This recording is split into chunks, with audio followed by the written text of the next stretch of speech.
Hello everyone, welcome back to the Great Ace Attorney Chronicles. The last time we left off, we did two parts, or we did most of part one of the investigation, and we finished the second part of the investigation, and then it ended off with the ship stopping for some reason. And now we are going to do the third part of this investigation, hopefully the final part, before we go to the the trial. Hopefully we'll probably finish this part today, and then probably do the trials next stream, which probably be next week. So yeah, let's get right to it.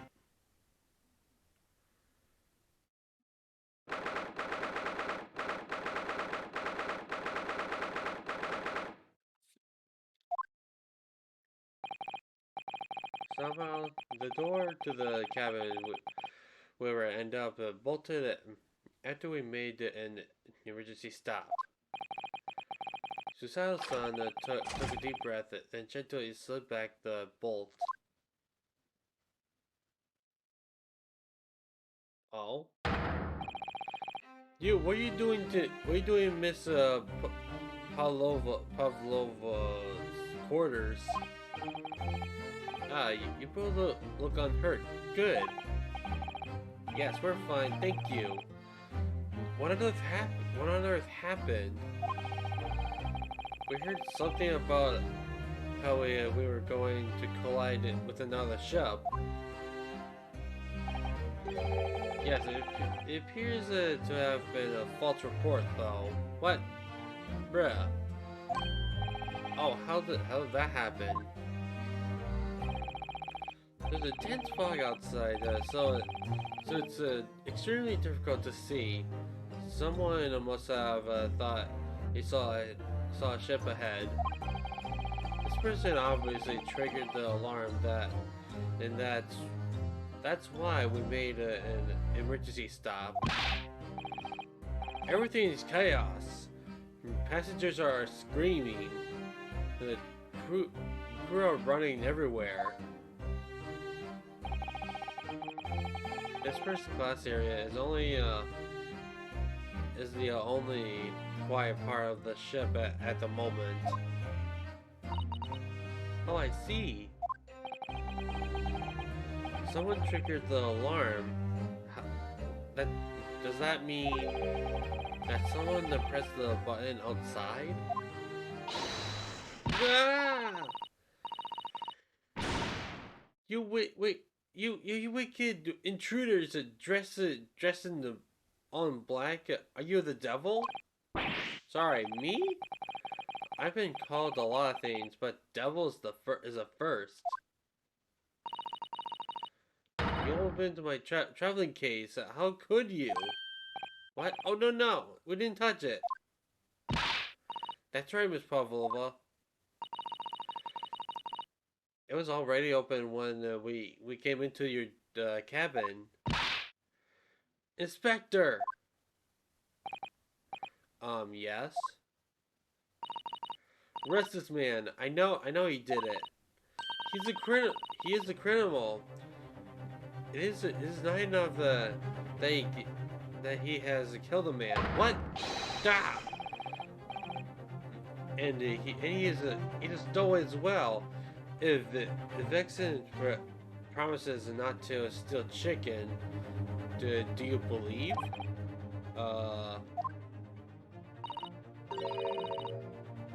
Take him away. He's a trespasser as well as everything else. Stolen away, trespassing, killing? She is right, you are devil. It doesn't look good, does it? There's a cell below deck. Throw him in. Throughout we docked in Hong Kong. Then we give you straight to police. Wait, a cell? Please, Inspector, is there nothing we can do? You can do?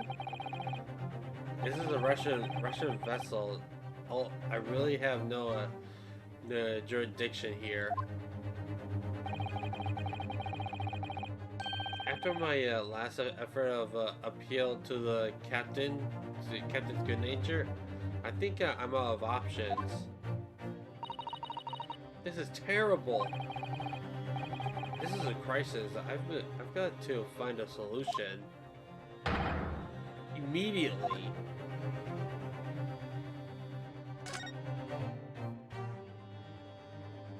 I don't think this was here before. Ah, the vent.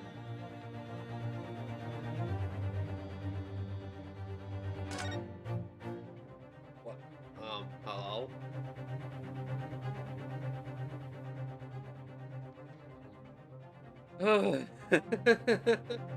Okay. What the? What are you doing up there? Mr. Sholmes? Naturally, I was analyzing what a weight of 20,000 rubles feels like on one head.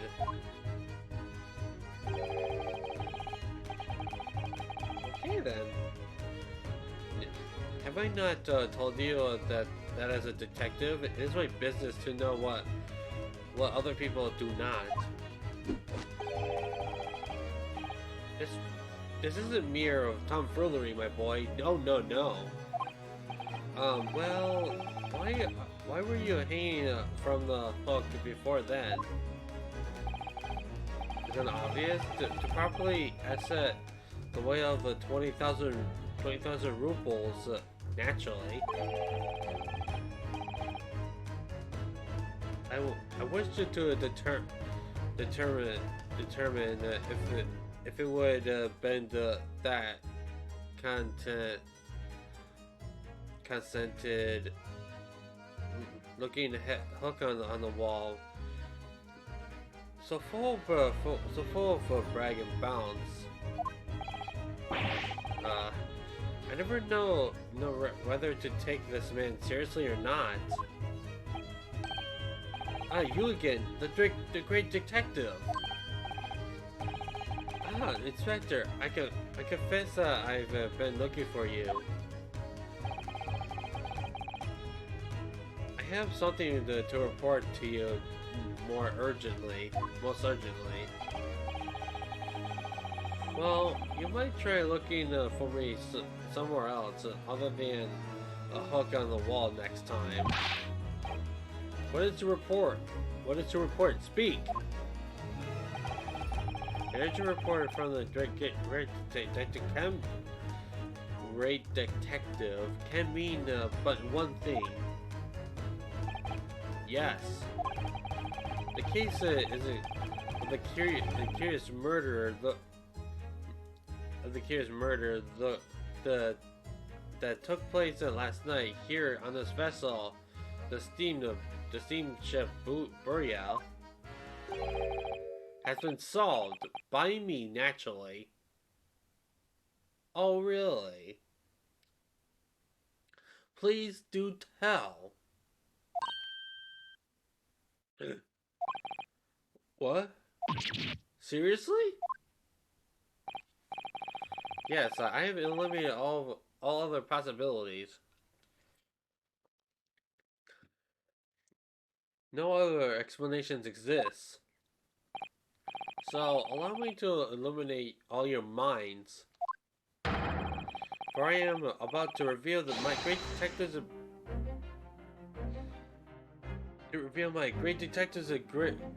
greatly admired great deduction to this case.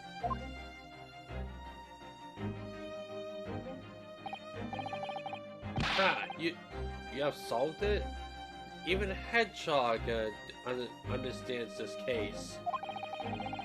We all knew who was responsible for killing student boy this morning when we found criminal in wardrobe. It is the stowaway, and he has handcuffs to prove it. I didn't do it. The trouble is, there doesn't appear to be anyone else who could have killed the victim. Because everyone knows the cabin was bolted shut from the inside. That means the culprit must been someone who was inside the cabin. Yes, it's what's called a locked room mystery in detective story. Da! Locked room. That is point. The room was locked? Well, I can't deny that. There's no way the bolt could have been drawn across from outside the door to the cabin. You're all quite mistaken. The cabin next door is not a so-called locked room at all. What? Oh yes. There's another entrance. What? An entrance used up last night by the culprit in order to gain access to the cabin despite the bolted door. What other entrance? We never discovered one. Why? It gets open mouth at you even as we speak. I do. Okay. Yep. The ventilator, man. The ventilator. You think that this is funny? I cannot even put my arm through the hole. That's because your arm are as thick as a tree trunk. You're suggesting that the culprit that the culprit entered and left the victims in cabin through that tiny opening? It's not possible. Ah, but it is.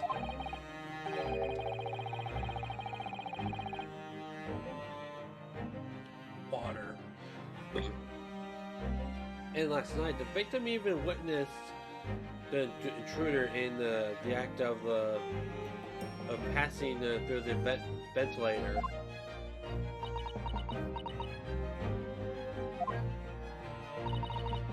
Mr. Sholmes, do you mean? Are you referring to the words that Kazuma-sama wrote in his diary? 1:23 a.m. I can hear a faint whispering sound.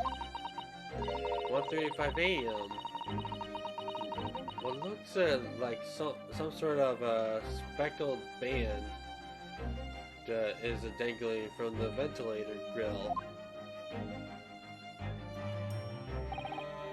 Precisely, my dear madam. But what does it mean?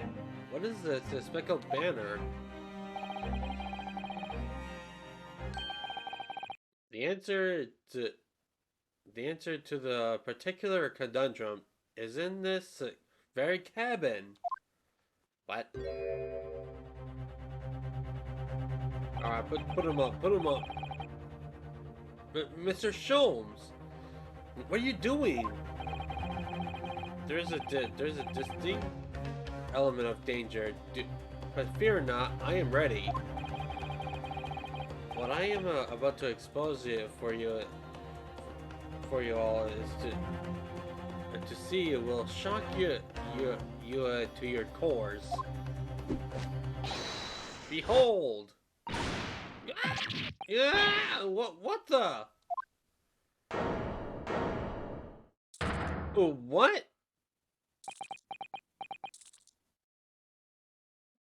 A snake?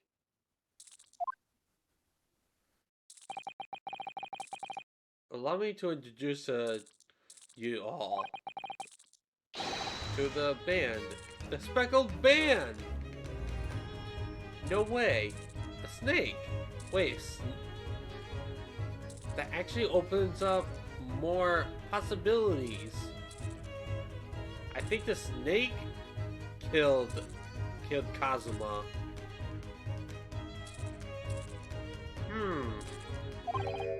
A snake? Indubitably.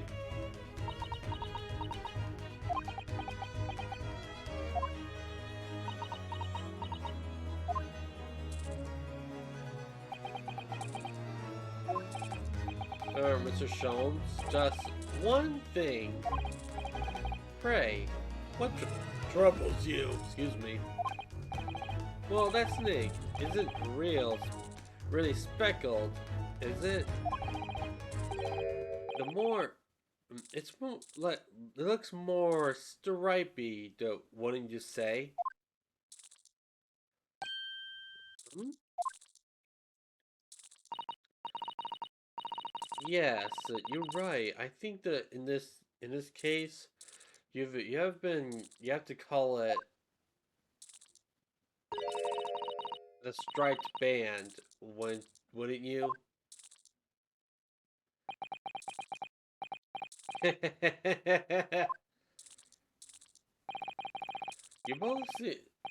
You both see and observe. No, with distinct, however, with distinction. However, do not think that is precisely the trap into which the culprit wishes you to fall. What? Oh my goodness! Really? It's a trap? How exactly? I think perhaps it is time to explain. It is time to explain the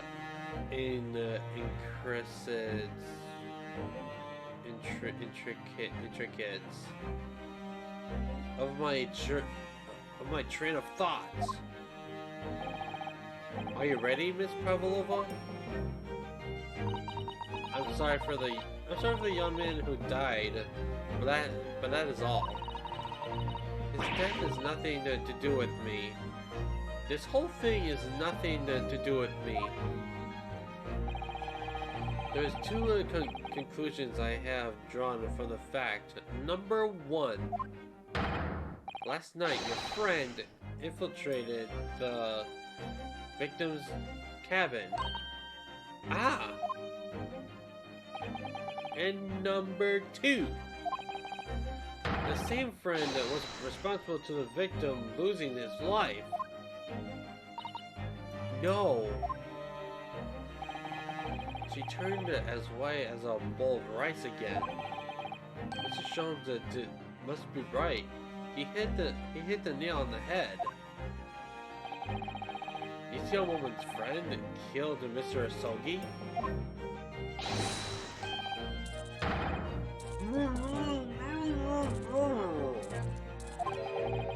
It looks like he can't speak with that snake coiled around his head.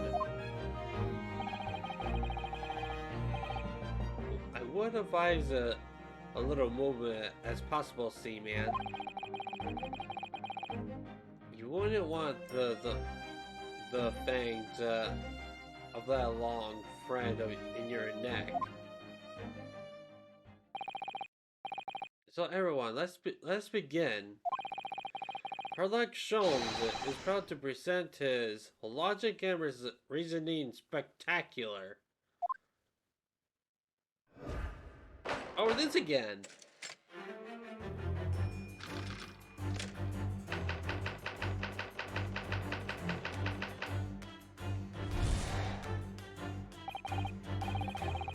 Miss Pavlova, moments ago you claimed the following. His death has nothing to do with me. This whole thing has nothing to do with me. Yet you cannot just decide deceive yourself. When huh? No. Yeah, so when you recall those horrid events, your aching heart smarts your pain. What? No. It is that very pain that the evidence you're in the inextricable link to the victim's death. So we asked, what was the nature of this intruder that stole into the victim's cabin on that portentous night?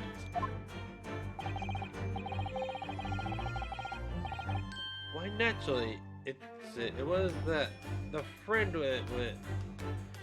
with which you boarded this vessel, was it not? Aha! As I expected, another telltale glance. Without doubt, your friend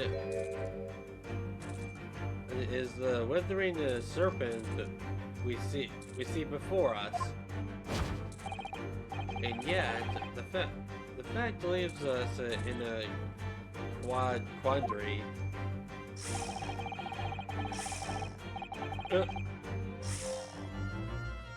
The victim's right observations on the night in question tells of a speckled band.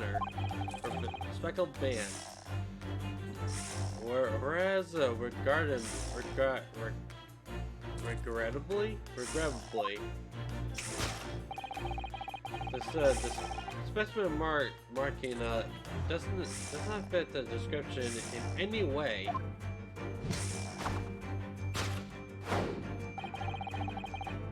What explanation we can give?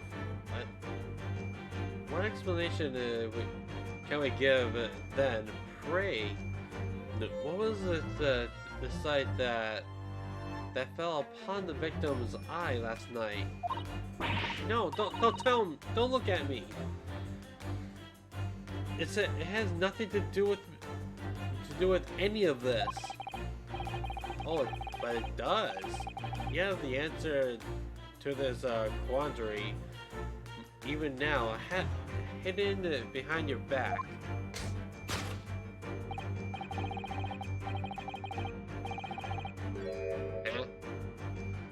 Yes, that's what you're looking, or you're trying but failed to conceal.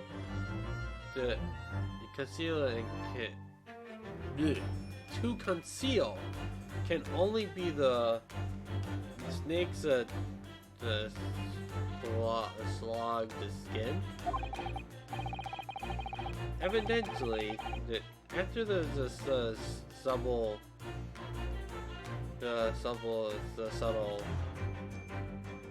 and horrible crime. This is most deadly for a friend of yours.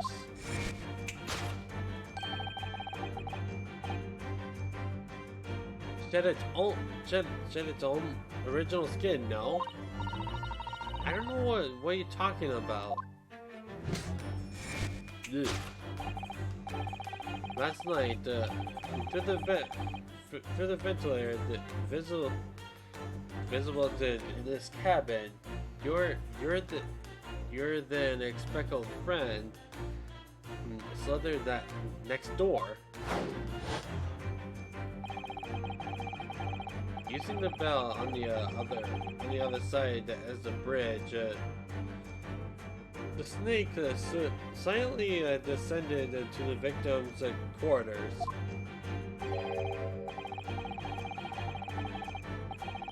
in the dim light, it appears to a young gentleman who was about to lose his life. As a speckled band.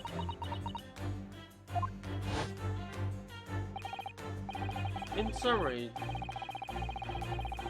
the nature of this friend of yours, which last night infiltrated the scene of the crime.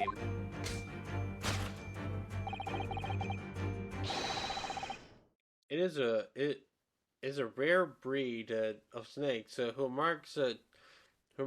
whose marking changed each time that it's slogged its skin. A snake who so dreadful, what we can only imagine it would been found in the deepest depths of India.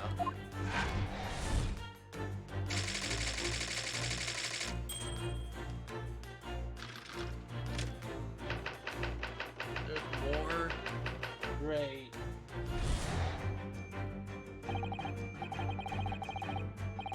Hold on, let me I'm gonna go be right back for a second. That won't be too long.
Alright, I'm back. Back to this investigation thing. Moving on, we come to the heart of the matter, the grim demise of the victim.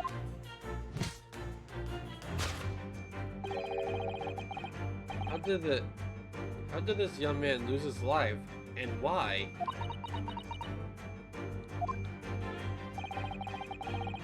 According to the data of which I have been appraised, it would appear that there were no visible signs of injury.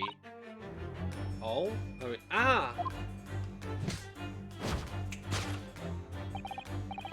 In fact, the circumstances of the victim's death can only be explained by a terrible venom. I guess it's not poison. Now, now, if we take that as fact,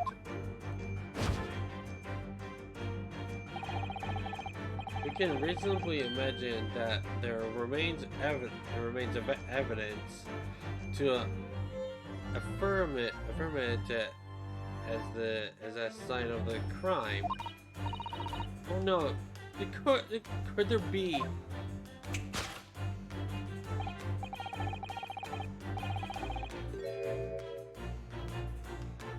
Water.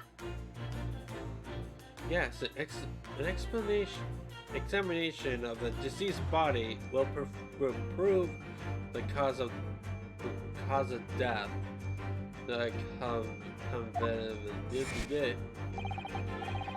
It's almost not quite impersonable puncture wounds left by the venomous fang will seal the truth. Yes, the vascular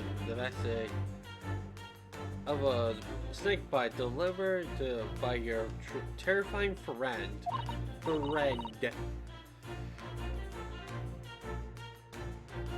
This makes no sense. There is no point fragging ignorance, Mikotiba. After the incident, your endeavor is to hide everything. Didn't you? I mean, but now your involuntary glance betrays the hiding place you chose. That's right. You hid the evidence that links you to the victim's death in that traveling case.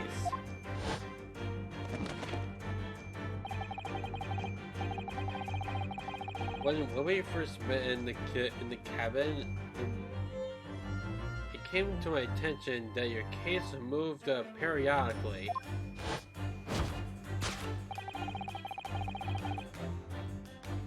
Your serpent assassin was restless inside, no doubt. You don't. It is telling that the victim made note of a low whispering noise in the they heard minutes before his end. That was your signal, was it not? The sound you had used to train your serpent friend. To train?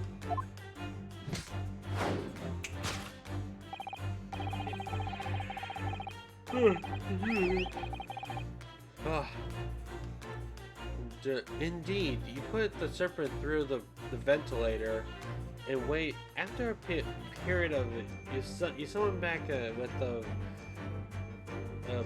with a whistle.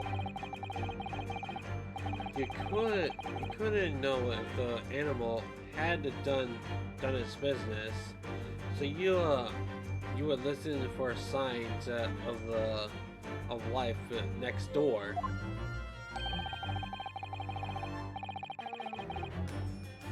If the victim appeared not to have been dispatched, you release the snake once again.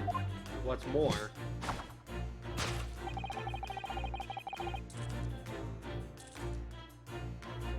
oh no, I'm yawning again. Do you deny the snake has undergone such training? It's not true! Having slithered through the ventilator and down the bell cord, the creature needed only to sink its fangs in once. And its victim, would course through the victim's veins, ending his existence forever.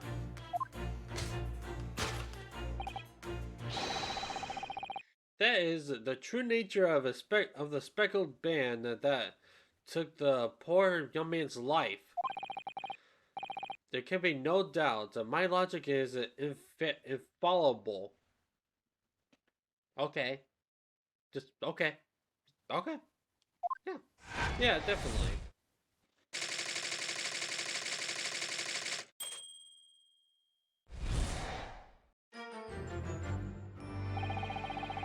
Lesson concludes. Herlock shows a great deduction of the speckled band. You're an idiot.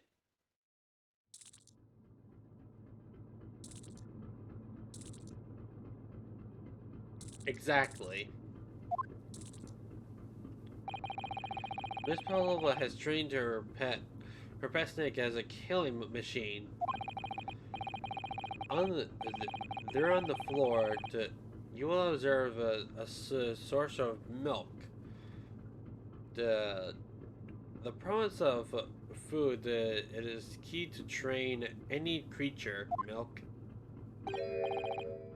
Incredible. You solved the mystery. Amazing. Your deduction really lives up to his name. I can see I can see why Sherlock Holmes has become such a household name. My dear man, it was nothing remarkable, as the Russian say. I could have done it with one hand, with one left hand.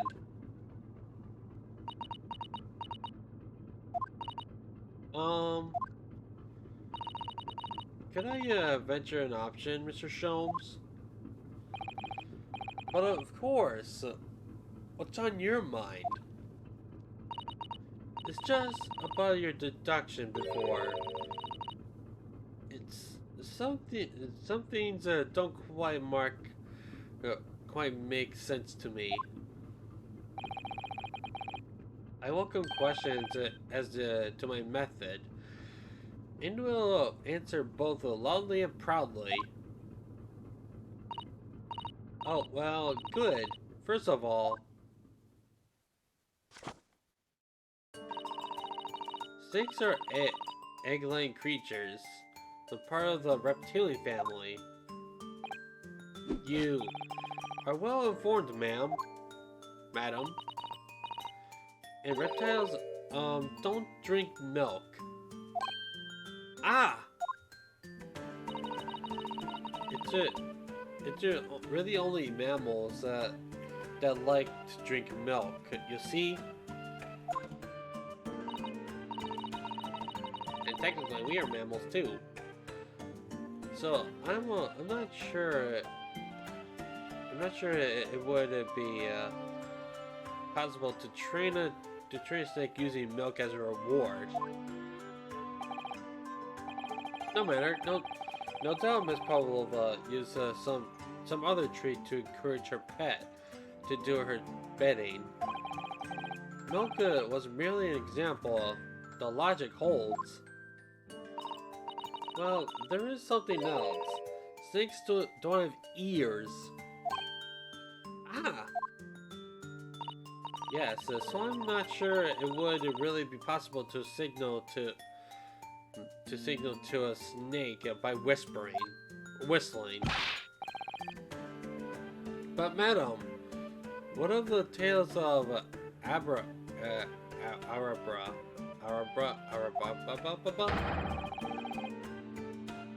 Have you not heard of the snake that danced to the sound of a flute? Well, okay. I think perhaps the performers played their music in time with the snake's natural movements. Oh, I see. No hands, no feet, no ears? These creatures are inept as as to be practically useless. Don't take it out of the snake, Mr. Sholmes. There is one other thing. You have more? Snakes use the scales on their bellies to propel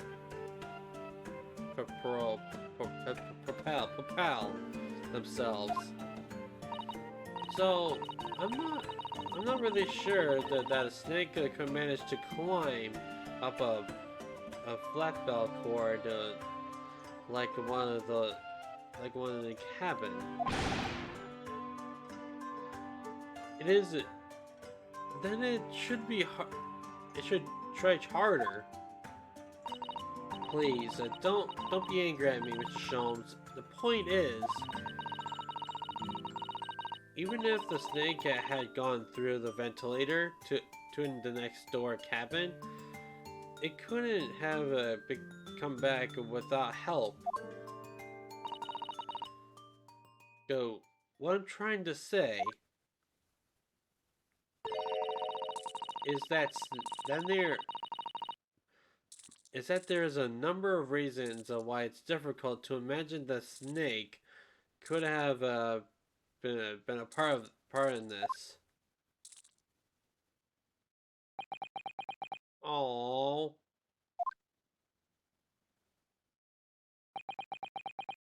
failed. This is awkward. I think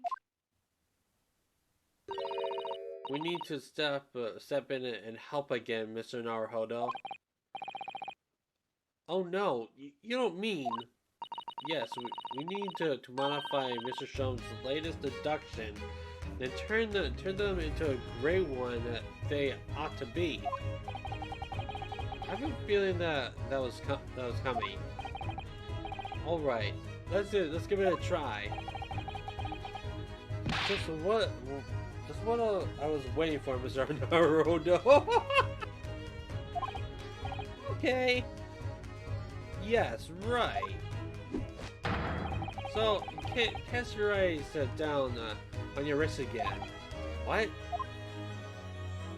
Poggers! We don't have handcuffs anymore. You did it again. Your handcuffs are gone. Where did they go? Fear not, I shall see they're restored after your works after our work is done. I really wish that you'd leave them off. Now, everyone, let us begin. Herlock Sholmes is proud to present his logic and the reasoning spectacular. Specular? Course correction. Hold it.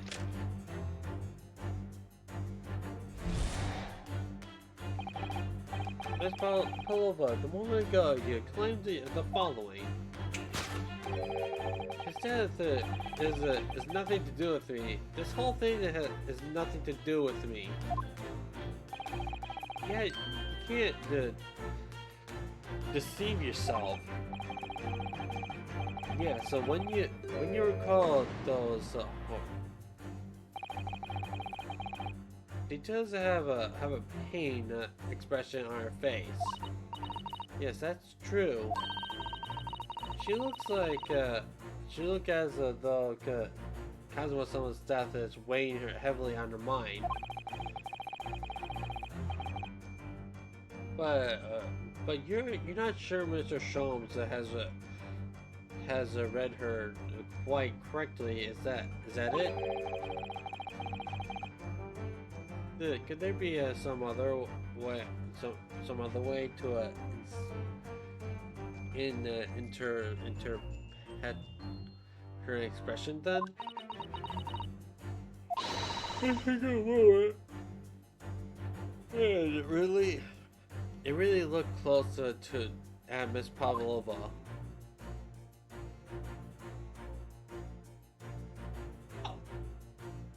Oh no! Claws?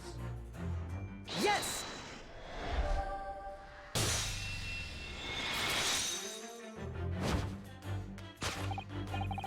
Yeah, so when you recall the horror events, the claw scratch marks you with pain. Indeed, it simply observed reveals that the wound is fresh. Ugh. Okay. Ugh. Miss Pavlova, did you in fact receive that scratch sometime last night? Ah!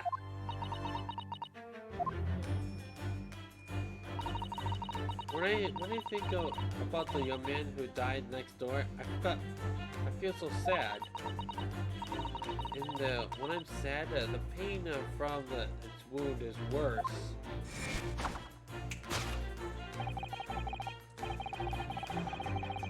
And it is that very pain, that evidence you're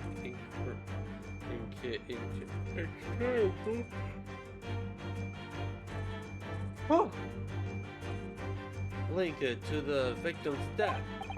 So yes, what was the nature of the intruder that stole into the victim's cabin on that portentous night? Well, naturally, it was a friend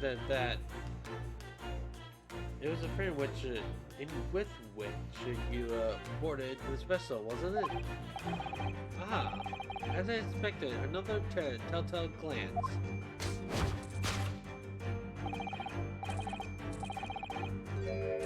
Without a doubt, your friend.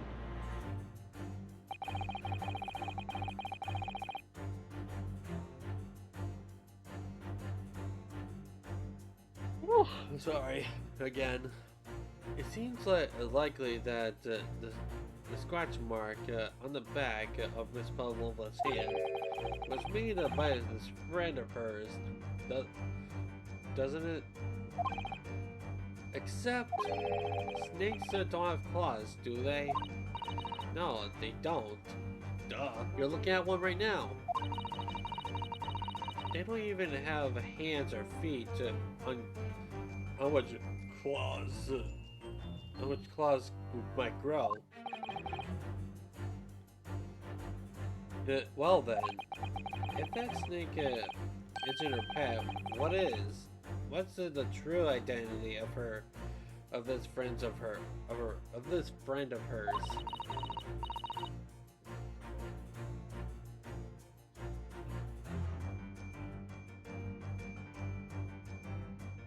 We should follow her gaze, Naruto-san. That's where we'll find the answer.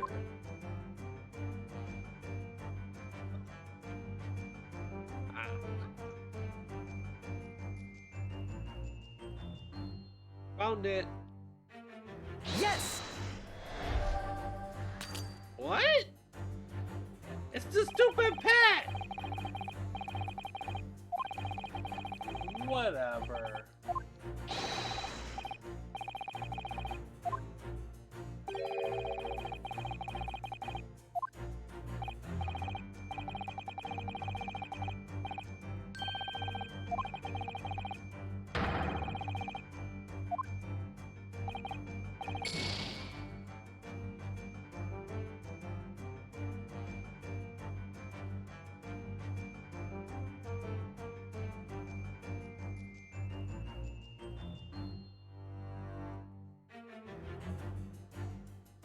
Hold on, I'm checking something.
teapot?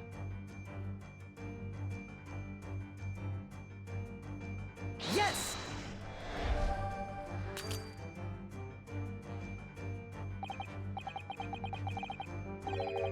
Well, okay then.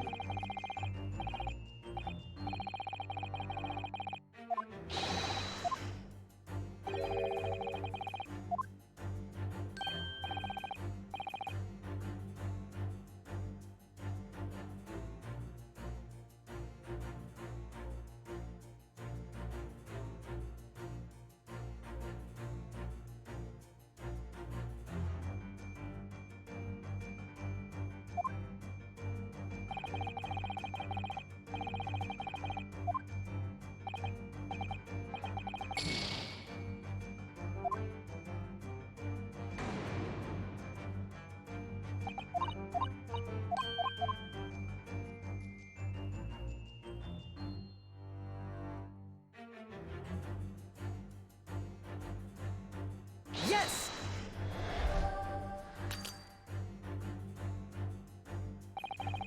Gosh dang it.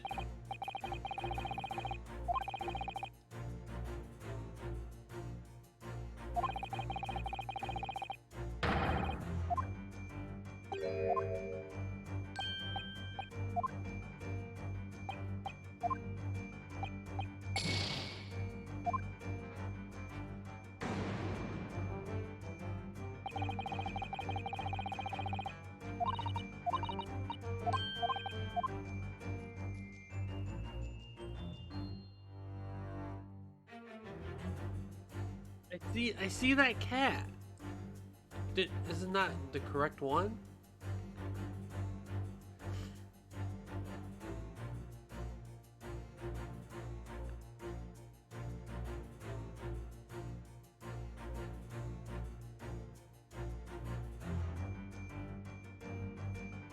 Yes! Well,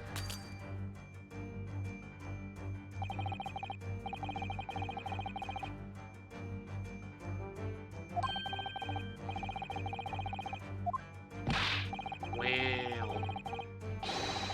This is really annoying.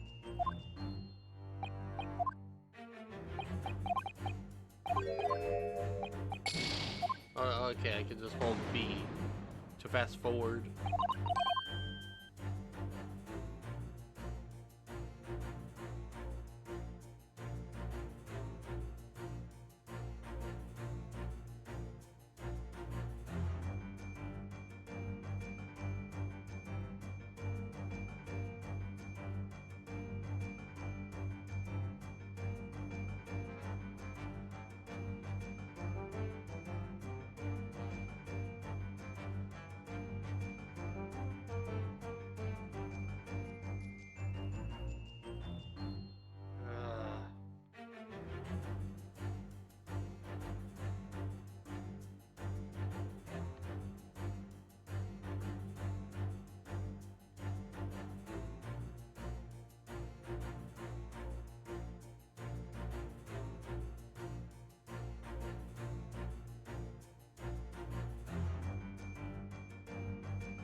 Yes!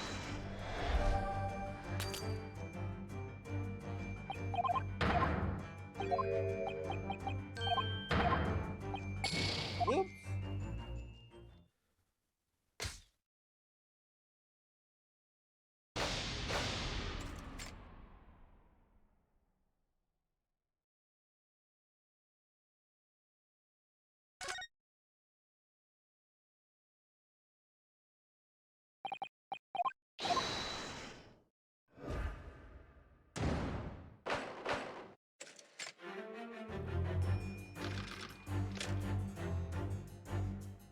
Please tell me I can fast forward through this.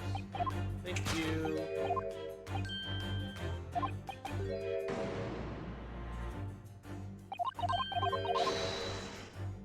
From here. Yes! Yes, sir.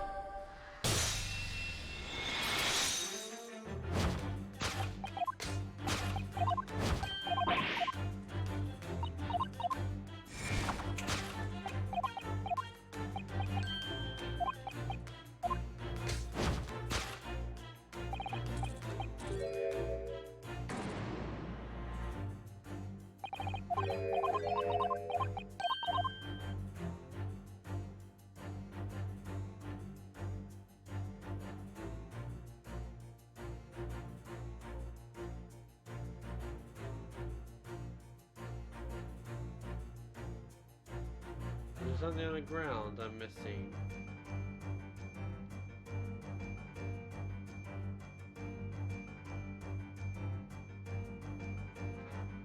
Wait. Yes! Nope.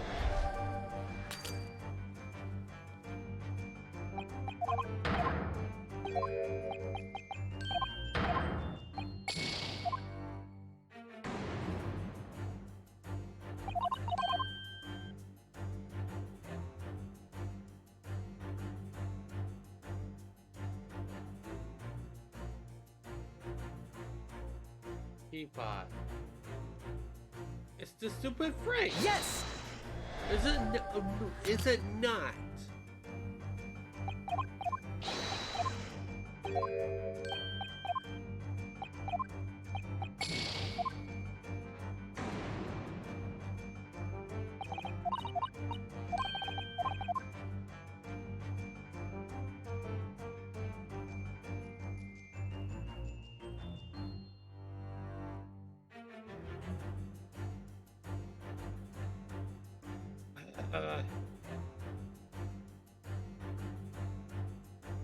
Am I missing something? Teapot. I clicked on that. Clicked on this. Clicked on him.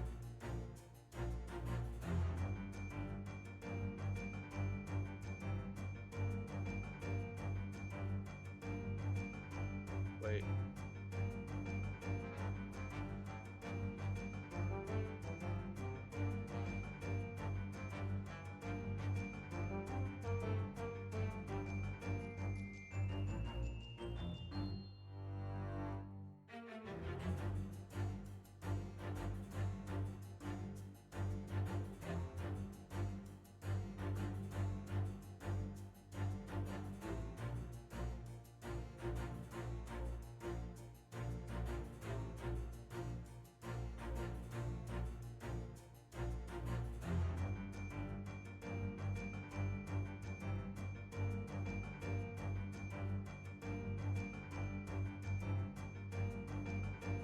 Yes! Stupid.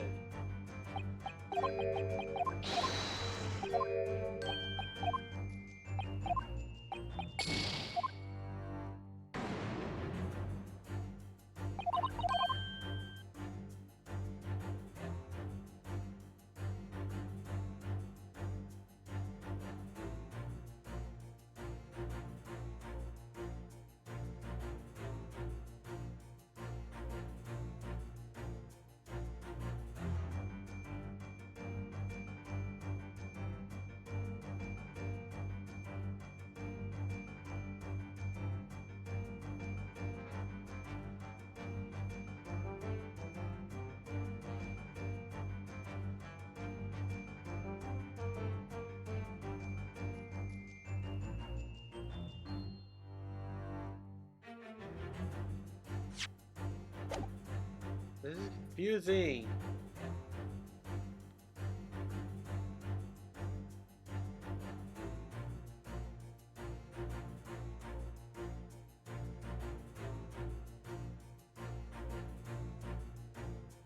Yes!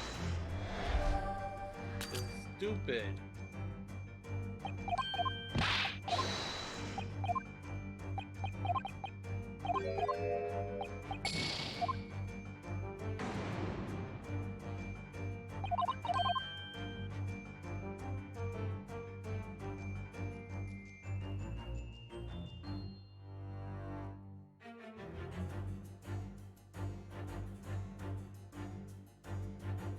Okay.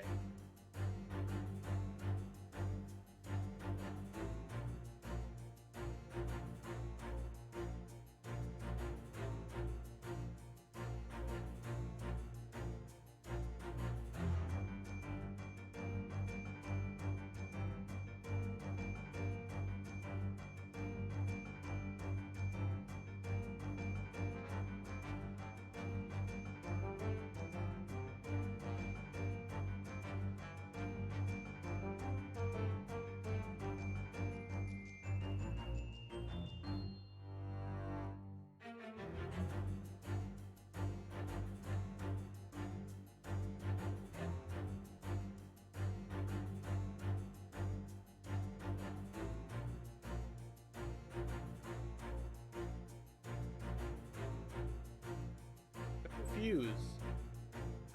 It's a cat. There's a cat right there. In the photograph. How is it not correct? This is stupid.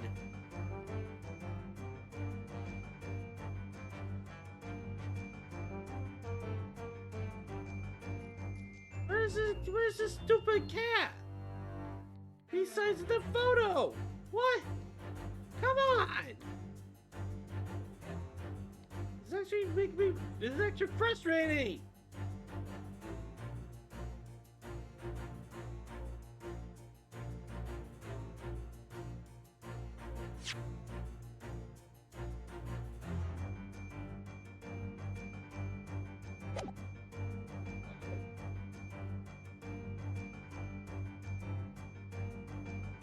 The under? No.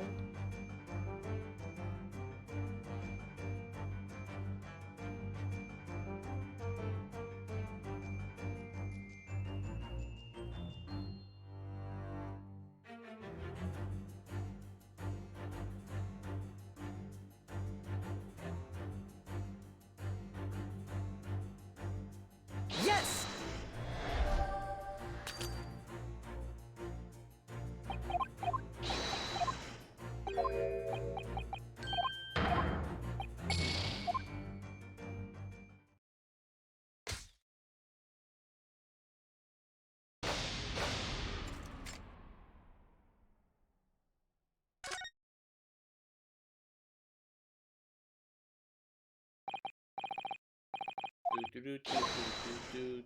Do blah blah blah blah blah.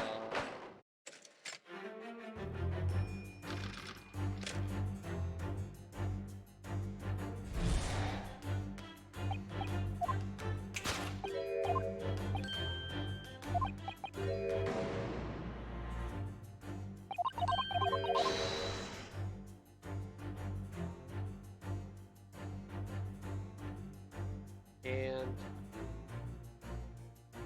but wait. There's a cat literally right there.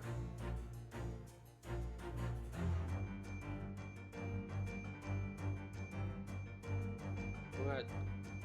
I can't look around. Outside.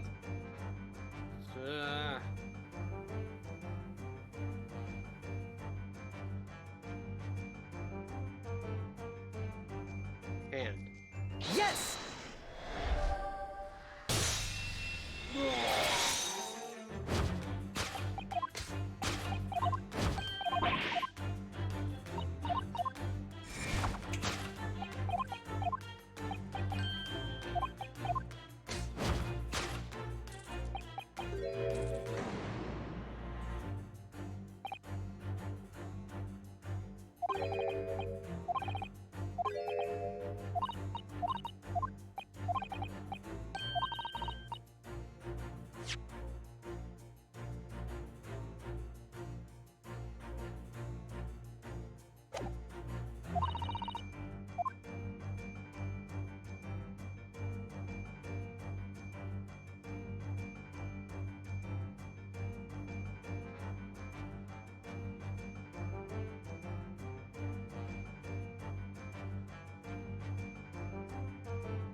I don't know.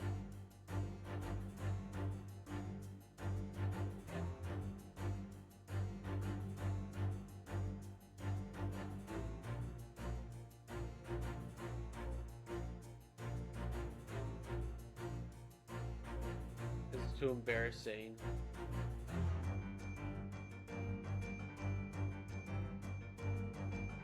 Wait. No, it cannot be him.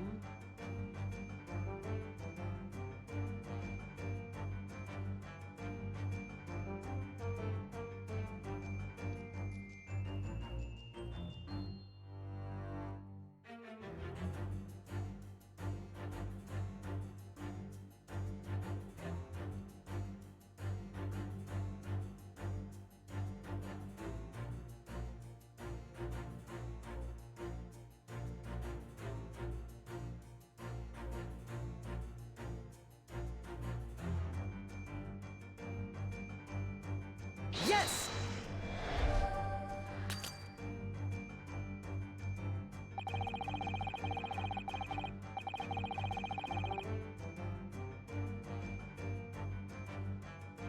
Be right back.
Oh, it's on screen. But anyways, I'm back. Okay, let's try this again.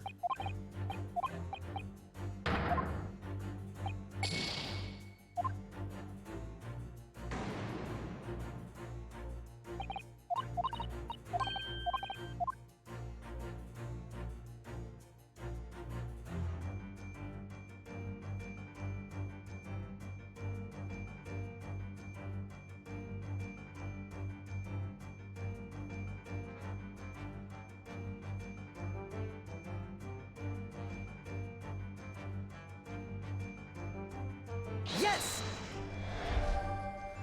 It's... What?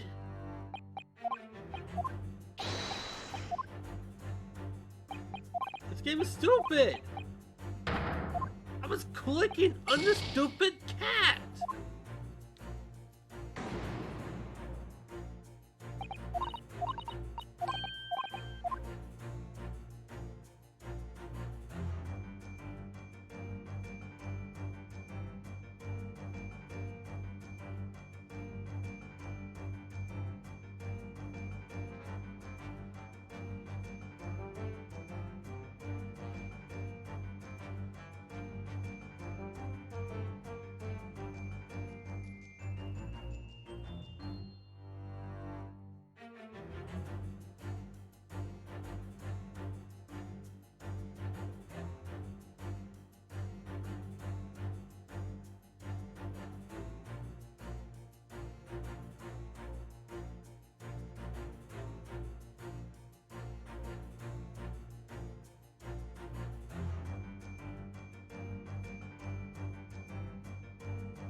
Wait.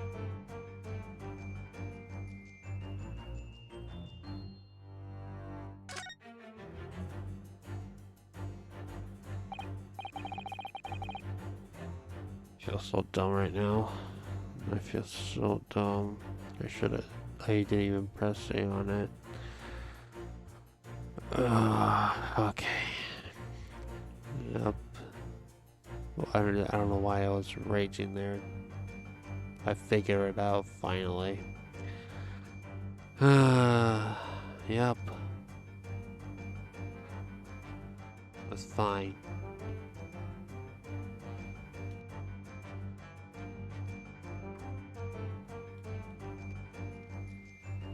Whatever. Okay.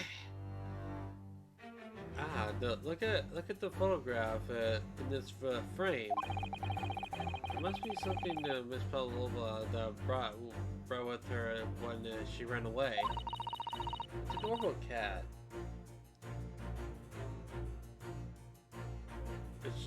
She is especially beautiful, is she? Yes, that's true. But personally, it's a little black creature that she's holding that caught my eye. Maybe we better take a look closer look at this. Yes!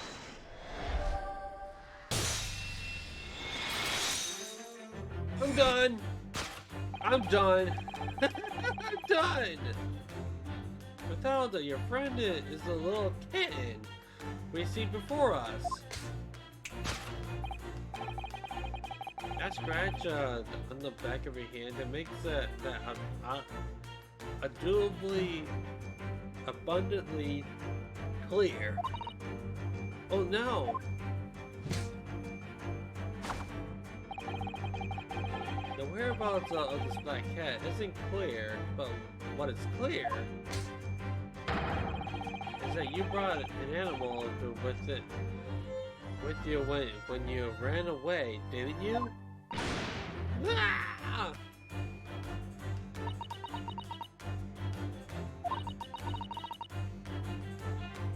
Darka is my best friend. I couldn't leave her behind. Darka would appear to be a Russian blue.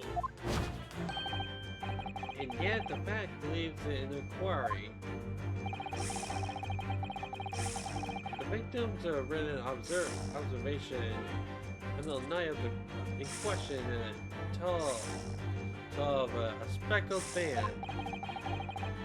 Whereas regrettably, this specimen marks do not fit this description in any way.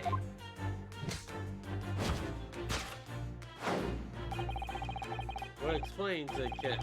What explanation can we then give? Pray. What was this sight that fell upon the victim's eye last night? No, don't look at me. This has nothing to do with me, to do with any of this.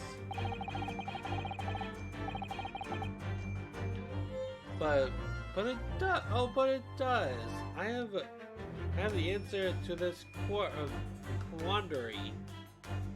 Even now, hidden behind your back. Yeah, said that what you're telling, but blah, blah, blah, blah, blah. Did you see that? She just took something out of her pocket and hid it behind her back. If she just left it in her pocket, no one would even have ever known. Oh yes, employees of that, like our Mr. Sholmes' specialty. He's even so clever, forced to reveal something. I thought deduction was his specialty, or maybe making me believe that was a ploy too. Anyway, I find it hard to believe that that's the skin of a snake.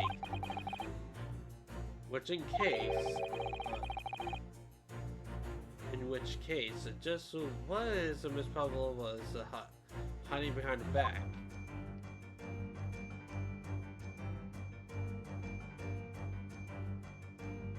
Oh, what's that? I can't see. It's a stupid mic. A flute?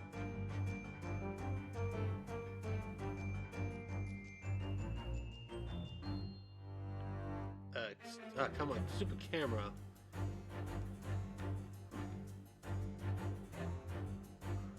Left ear. right here.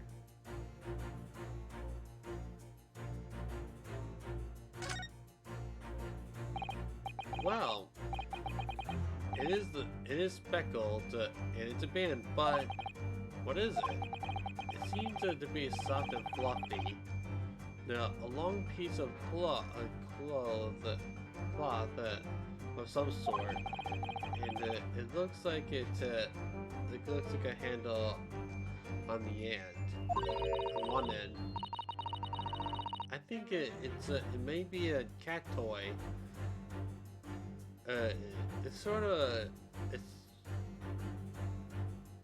this sort is common in the West apparently. How is that a toy for cats? Cats like to chase the band around and paw at it. Kids are in particular love that sort of thing. Oh, you only needed to wave it in front of it, and they pounce the cat shit. Sounds like positively adorable. It is adorable. How about a cat Yes! toy?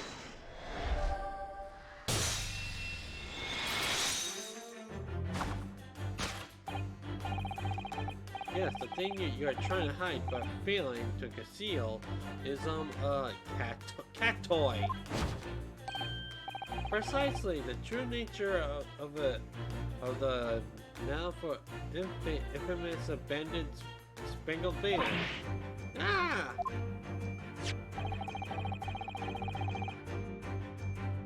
Wait. And it was this toy that you dangle around in the ventilator. You wave around it. I presume naturally the victim cannot fail to notice. But why? For what reason? My dear boy, you know, there can be only one. There can be only. I'm struggling over here. I'm so sorry. There can be only one answer to that. After a feline friend disappeared through the ventilator into the neighboring cabin, Miss Pavlova the attempted to use the speckled cat toy to incite the creature to return. Ah! In summary, the nature of this friend of Miss Pavlova's, which last night infiltrated the scene of the crime. This is a blithesome Russian blue breed of cats by the name of Darka.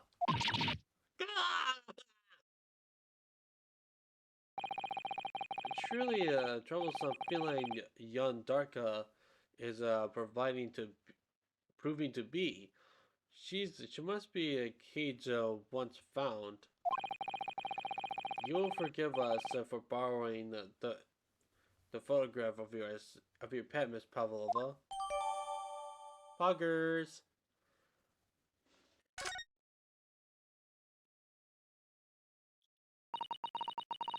It was after I gave her food last night that when it happened, she scratched the back of my hand and ran up a bell cord. Before I could do anything, she had disappeared through the ventilator. Aww. Darka, she's so naughty.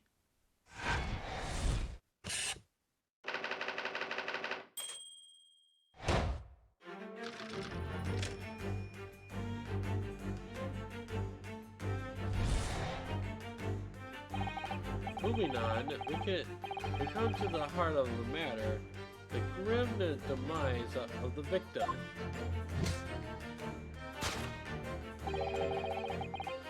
How did this young man lose his life, and why?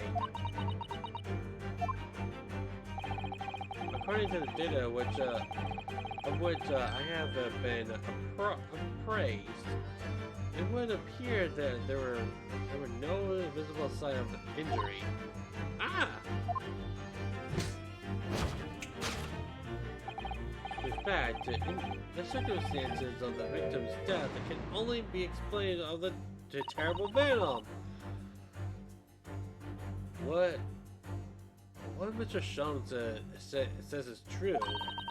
There were no signs of a wound anywhere on Kazuma-sama's body. That's right.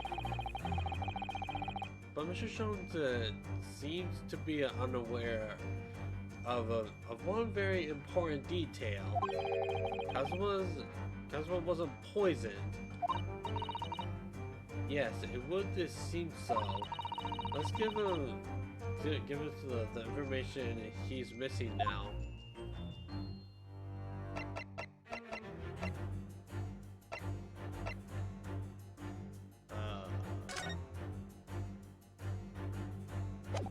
This. Yes!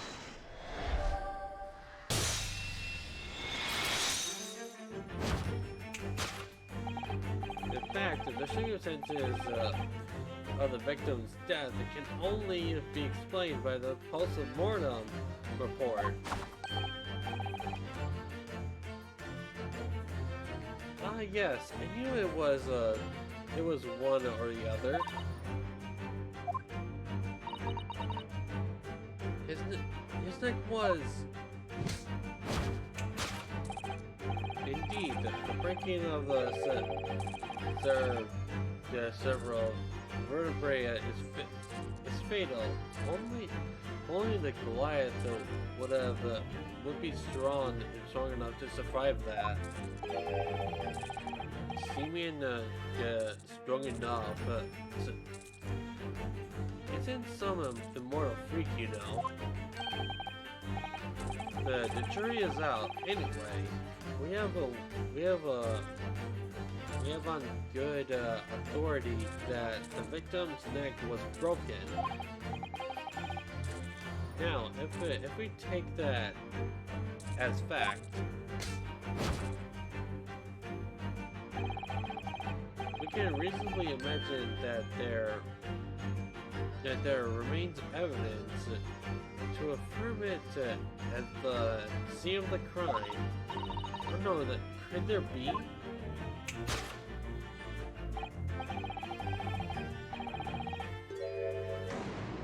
Now,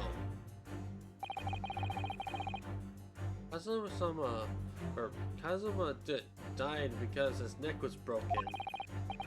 In other words, he was probably struck by something or someone. Yes, that's a distinct possibility.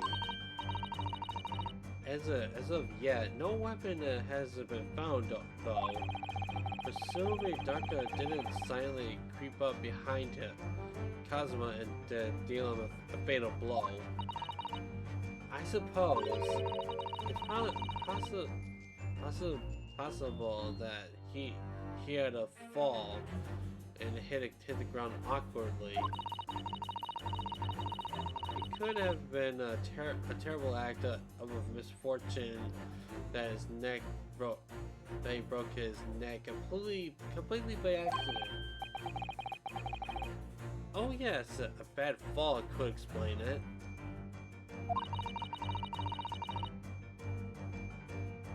It's rather hard to believe Kazuma someone though. He wasn't a clumsy man. Well, we need to fix this deduction somehow. Is there anything of the scene that could explain what happened?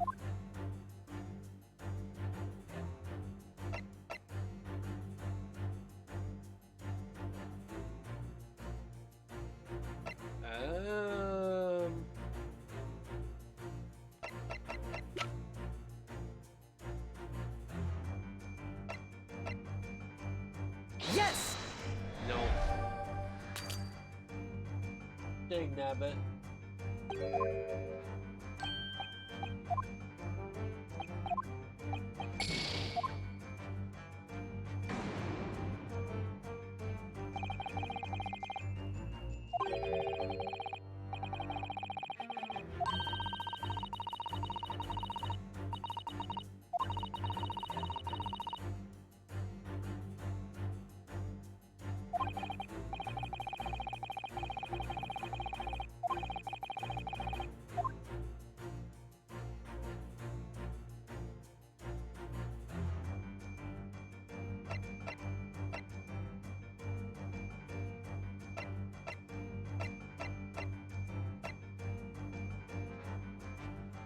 Dun, dun, dun.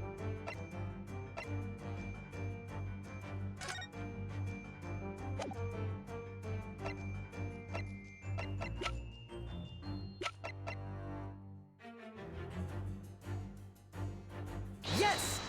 No. How unfortunate.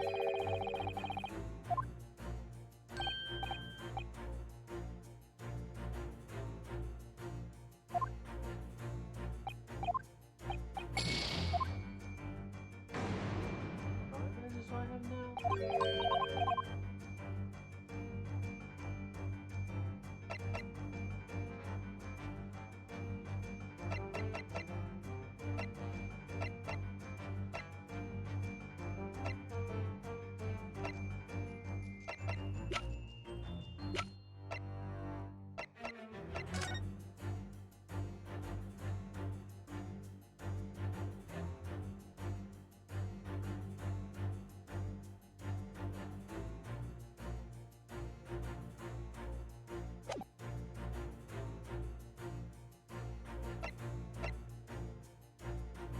Yes! No.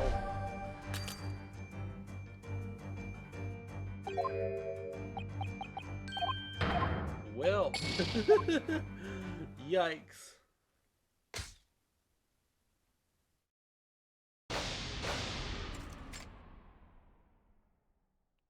I can see nothing, so it's gonna take us right back to the beginning of this. So it's gonna be a while.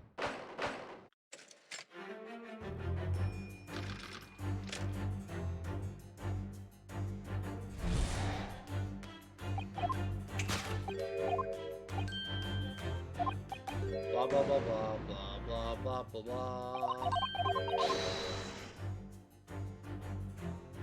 Dear old. Yes!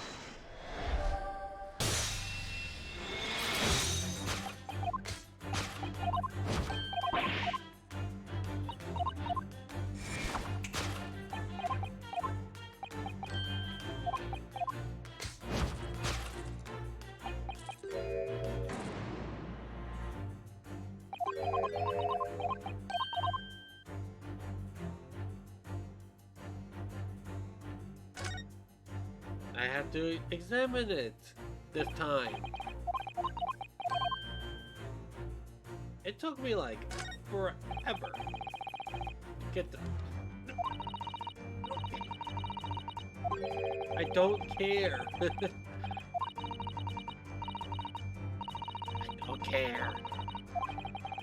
All I care about the stupid kid.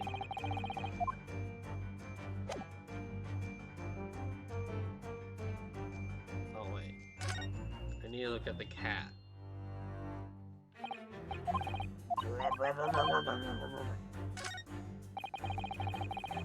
Ah.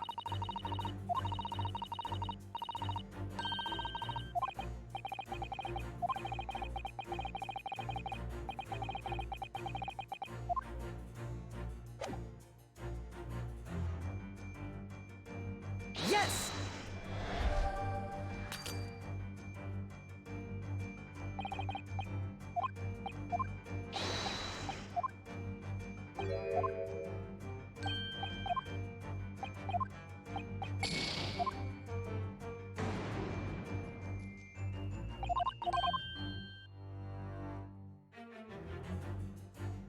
Did I not Did I not look at the kitten?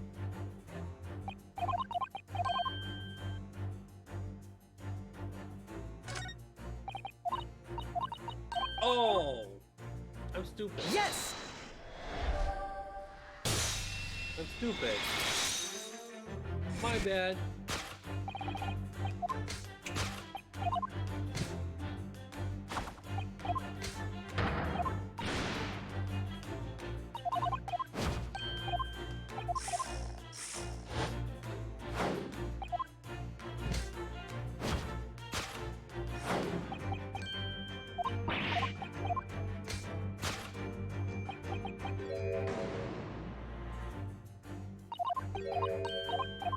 Picture show was stupid.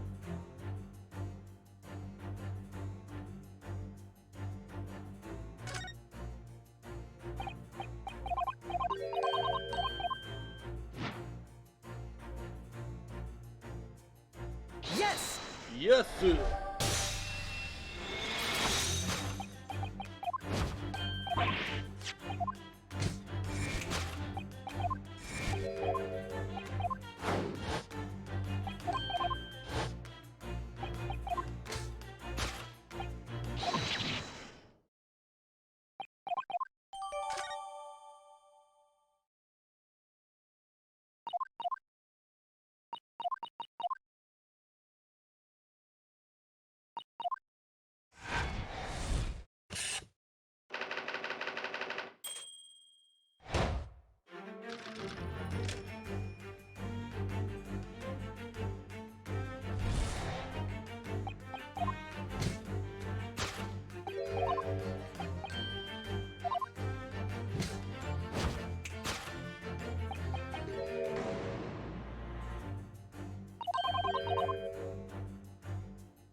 Yes!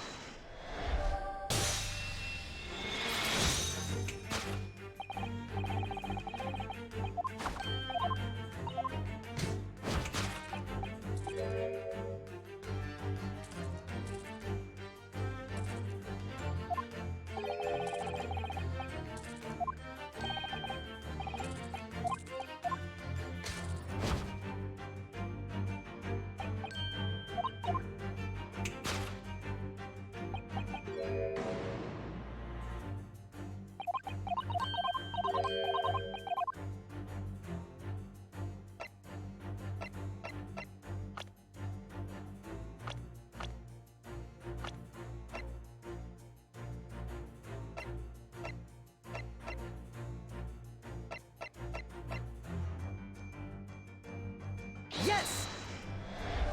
No.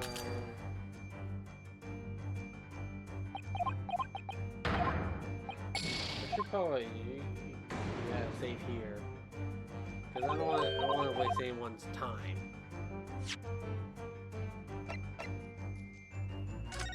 Wait, can it load?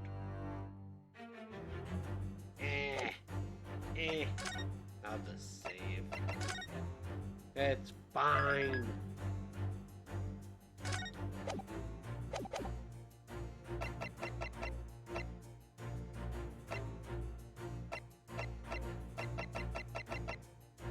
Oh.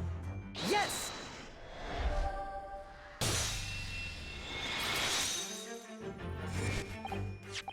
Yes, an examination of a mark on the floor will prove the cause of death conclusively.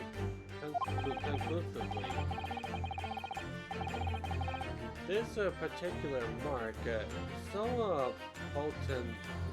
prominently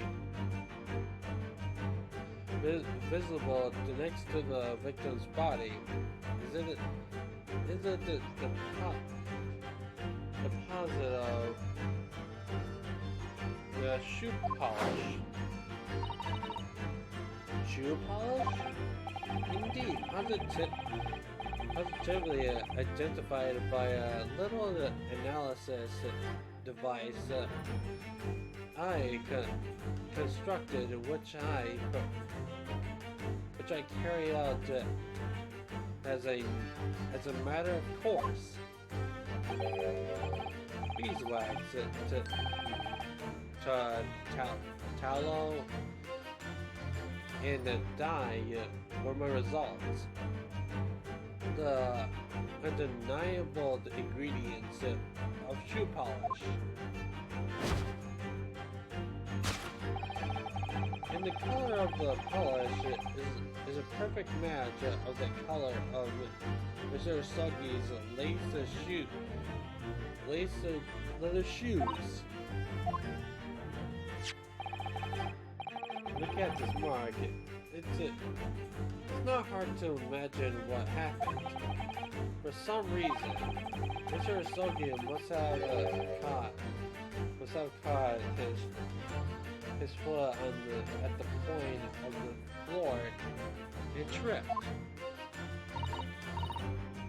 Please no! And a dreadful turn of misfortune caught on his neck against some immovable object as he fell on the floor. Suffering a fatal blow to the spine, with the victim's vertebrae shattered in the instant he lost his life. No! I don't know anything about this. Don't lie. Is that really true, Miss Pavlova?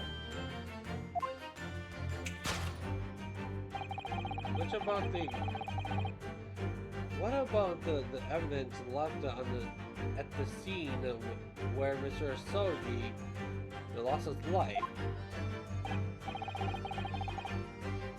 Yes, the facts are as clear as day to me.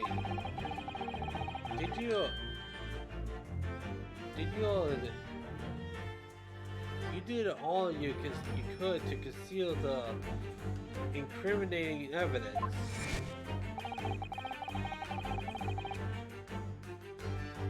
But now your voluntary glance betrays the hiding place you chose. That's right, you hid the evidence.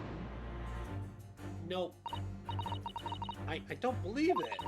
How was someone merely tripped over and now he's no more? It can't be true. I refuse to accept it. I know it's hard to believe, but the mark on the floor does seem to suggest that what happened.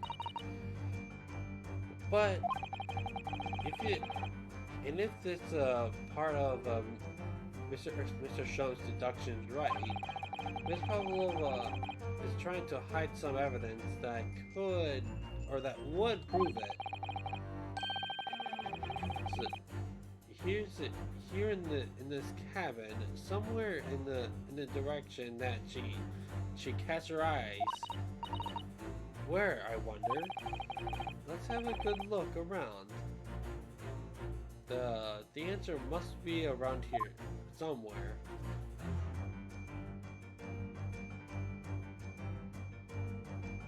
Tiara? No. Yes! No. I should have saved. I should have saved. I should have saved you. Oh wow.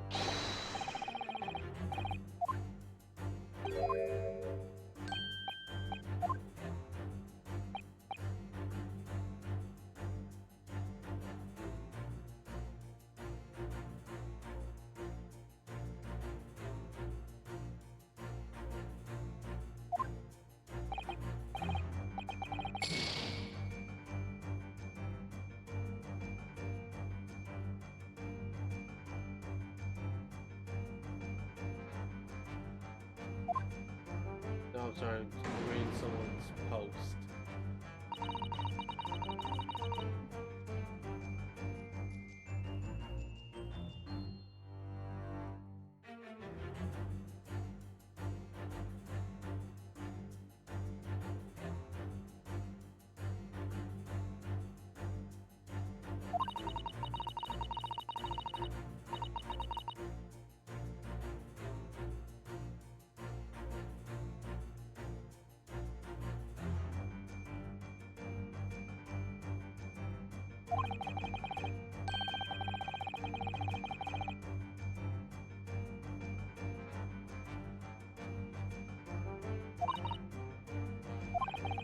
Anyways.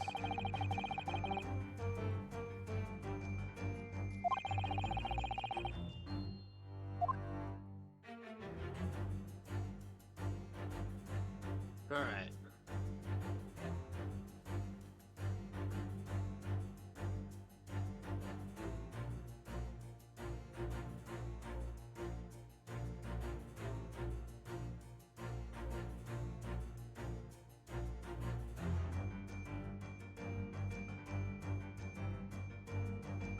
Alright.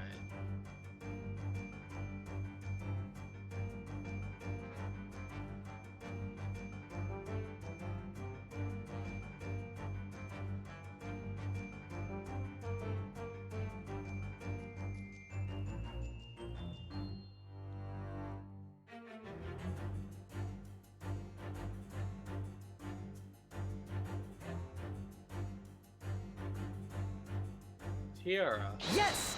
Nope, not the tiara. I should have. Well, I can just load back.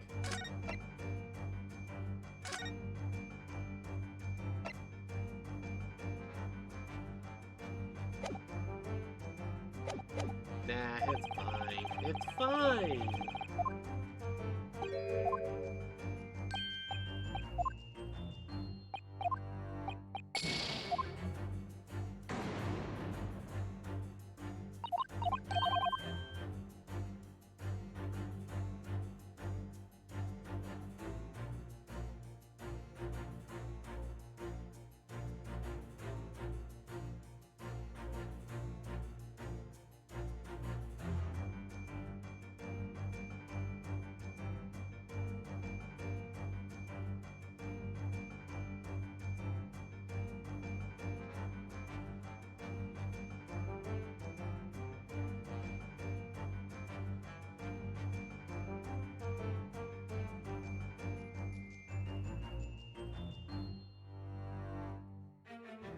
Oh, wait.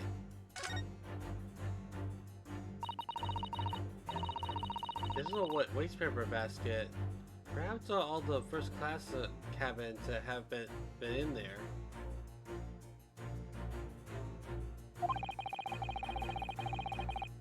But Miss Powell was only started occupying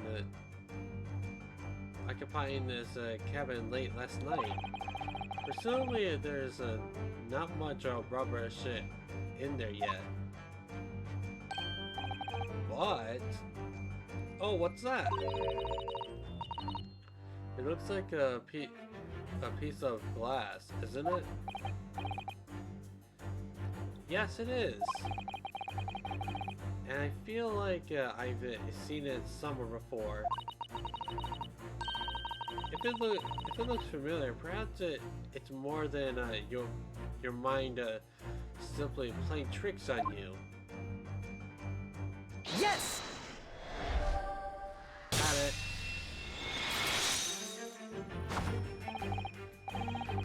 That's right. You had the evidence that links you to the victim's death in the waste paper basket.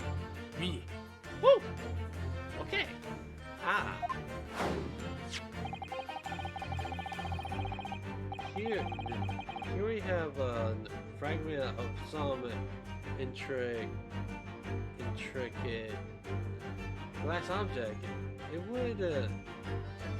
It would seem one that has a familiar air, in fact. Precisely. We found another piece of broken glass on the floor in Mr. Sogi's cabin. And as you can see, the two pieces fit together perfectly. Oh no!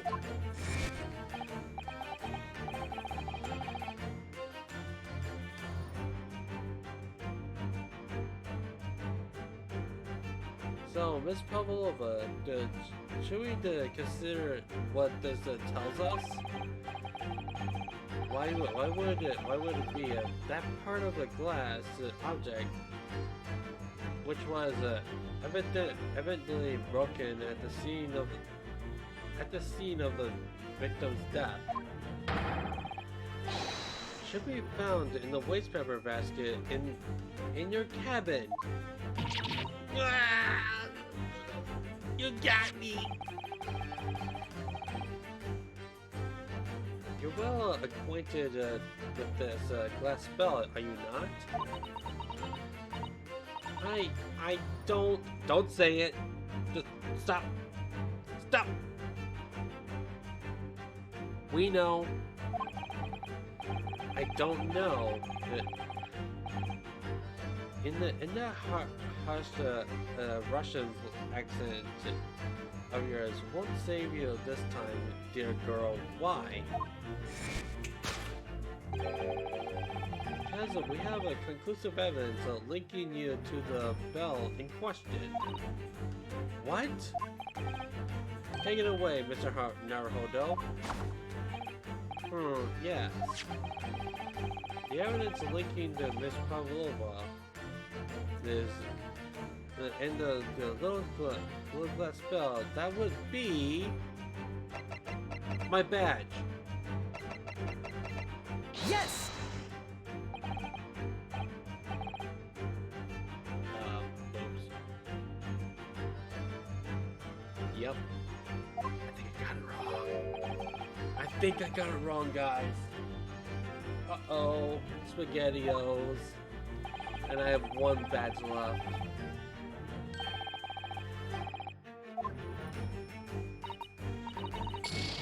I don't know. Whoops.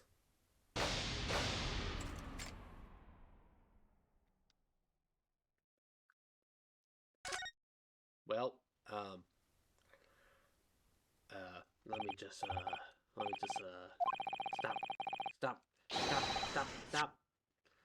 just load up.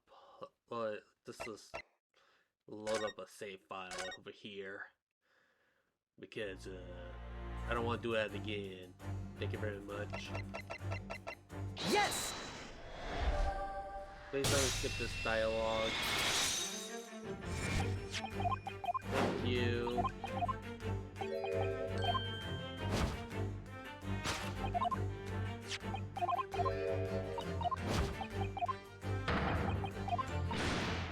No!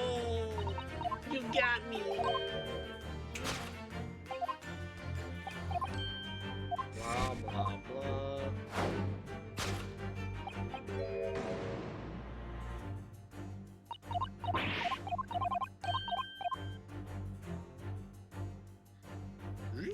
Oh, I gotta save.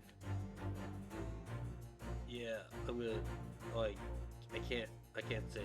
Oh well, I already know what it was.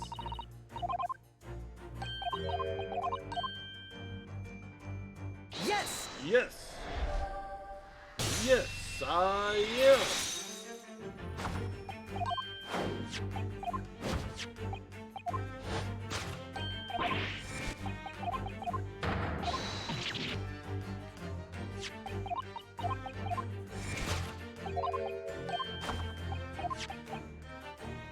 I can save here now. Good. The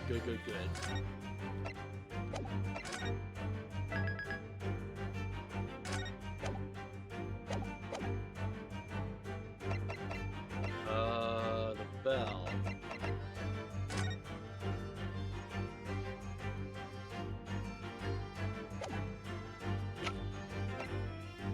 Aha! Yes! Never mind. Wait, I got it right. I think I got it right. If you look at this photograph, you can clearly see, hanging from the Darka's collar, the very glass bell in question.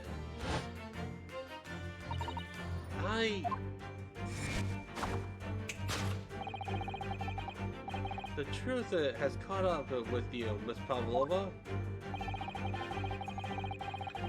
The young man who lost his life last night did so after a truly inauspicious fall. And the cause of the fateful stumble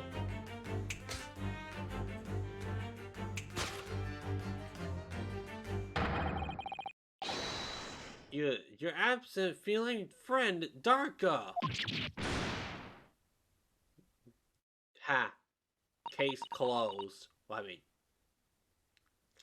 the deduction part. I couldn't tell anyone. I'm sorry.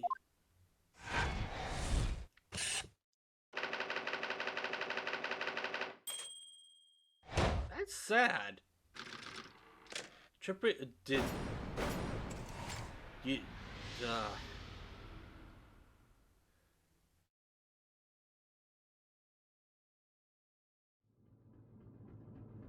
how unfortunate. Death by cat. Why don't you tell us now? Why don't you tell us, Miss Pavlova?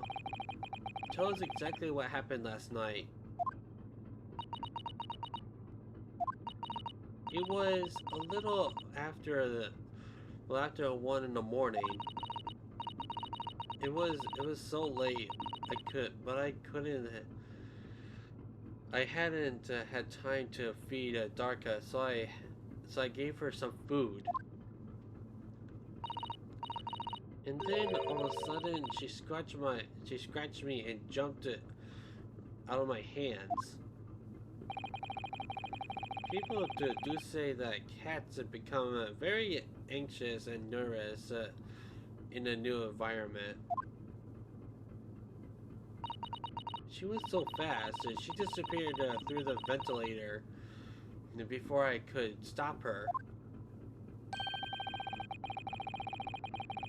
And that is how you acquainted the rather nasty wound on the back of your hand, I take it. Yes. I had read the rules on the wall. I knew that I was not allowed Darko with me. Yes, modern science suggests that animals can carry infectious diseases. It's a precaution, really. So I listened and listened, trying to hear if there was some noise in the next cabin.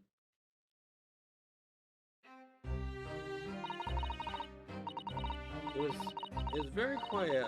I was sure. If someone was there, he must be sleeping. So at that point, you thought it was safe to try to lure the kitten back again by dangling at the end of a toy through the ventilator and into the adjoining cabin. Darko always loves this toy, but it didn't work. Nothing worked. I tried using her favorite toy. I tried whistling to her softly, but nothing. She didn't return. So a faint whistling sound Kazuma wrote about it in his diary was Miss Pavlova trying to retrieve her pet. Cats have a propensity to remain hidden in the shadows when frightened. Yeah, so there was nothing else I could do.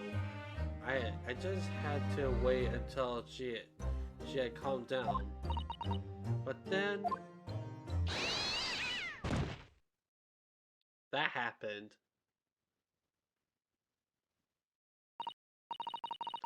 I nearly passed out with shock. I heard her cry out, and then, oh, it was such a dreadful bang. Then afterwards, nothing. It was totally silent. Kazuma was.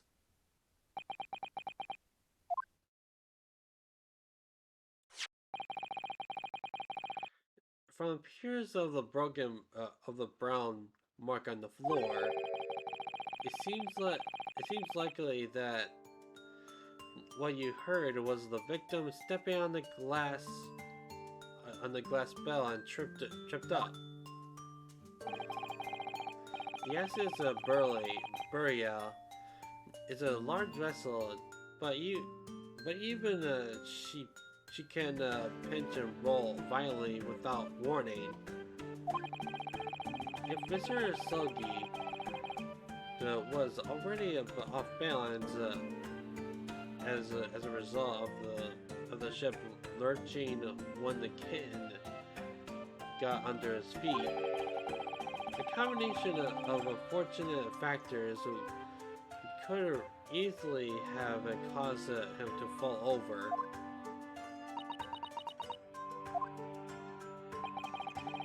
But what came of the kitten afterwards?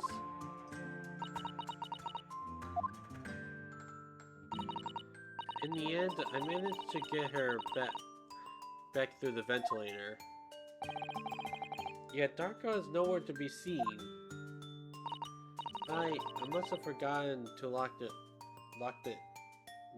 case. Now she disappeared again.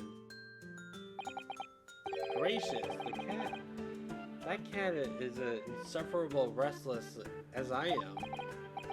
Well, he knows something about himself. That's at least. When I woke this morning, I heard a young man in the cabin next door of mine. He had died. But I couldn't bring myself to tell anyone what had happened. I was too scared. Scared that they would send me back.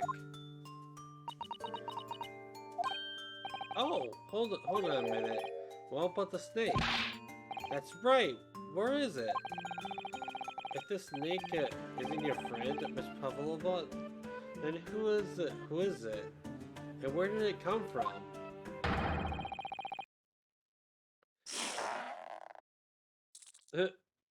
What on earth is it a dangerous creature doing on board of the ship?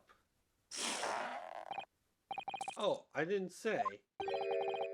Snake is my friend. His name is Piero Hazuka. What? Huh? What? That snake belongs to you?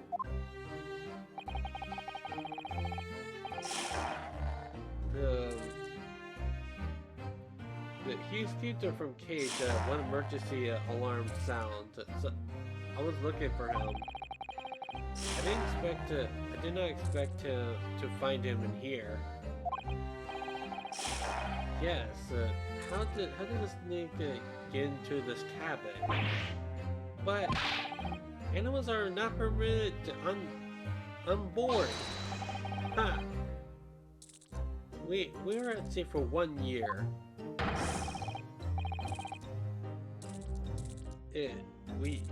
You want to be so long without a close friend, without someone to understand, someone who understands. couldn't you find someone a little more human or understands you better? But my dear burly fellow, a gargantuous and venomous snake. Surely you can appreciate the danger you're putting everyone in. No venom. Huh? Pirozoco. Does not have venom. He's harmless, very long, but very gentle. He's adorable, like Granny. What? It's venomless? Yes. So now he's hungry. He's in a bad mood, but once I feed him, you will see big smiles. And you feed him what? Milk, I suppose? Ha! Like I say, milk chicken. Ridiculous. Snakes that drink milk are only in stupid stories. Kuroko eats mouse. A big fat round mouse. Oh, so is that what the mousetrap in the passageway out there is for? Of course. How else can my friends eat? How else can I catch my friend's favorite food? Nothing says top of the food chain like the look in their eyes right now.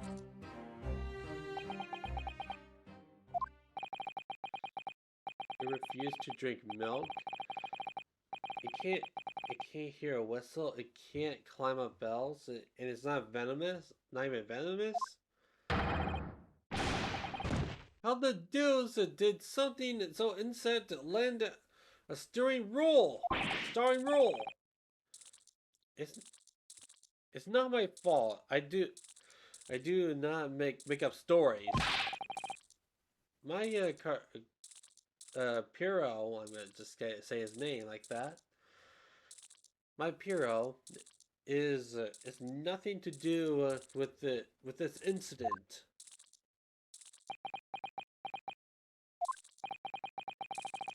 So that's what happened. That's the truth behind my best friend's tragic death. Over a stupid cat!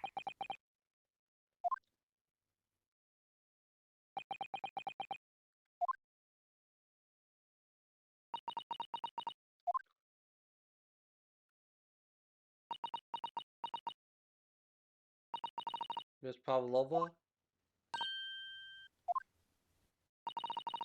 I understand the difficult situation you found yourself in, and I do sympathize. But please remember this. A young man lost his life. If you're going to attempt to cover up your guilt with lies, then no matter what the circumstances, I cannot forgive you. But what are you talking about, Miss Mikotoka? Topa? What lies? Miss Pavlova just confessed everything.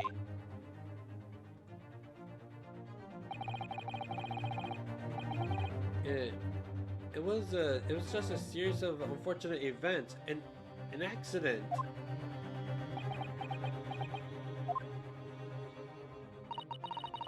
I'm no great detective like Mr. Sholmes. I don't have a gift of knowing the truth.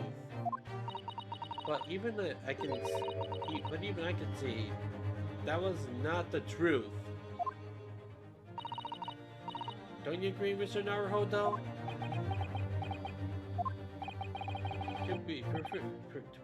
perfectly honest, yes. There's a discrepancy in Miss Pavlova's story. I'm sure of it. I just cannot quite put my finger on it.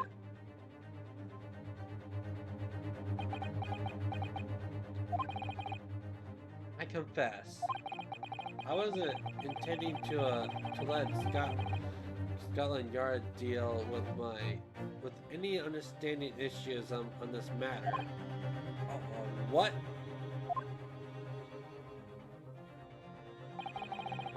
I'm only present here for a very specific reason. The truth is, you, Mr. Naruhodo, are simply a distract.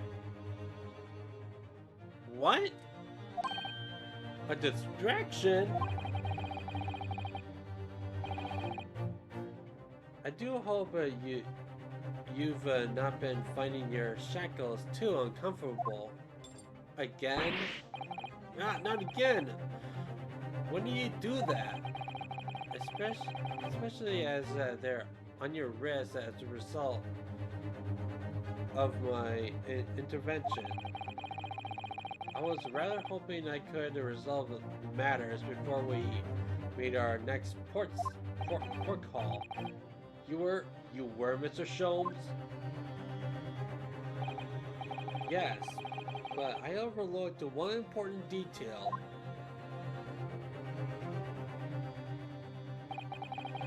The deceased young man was a very close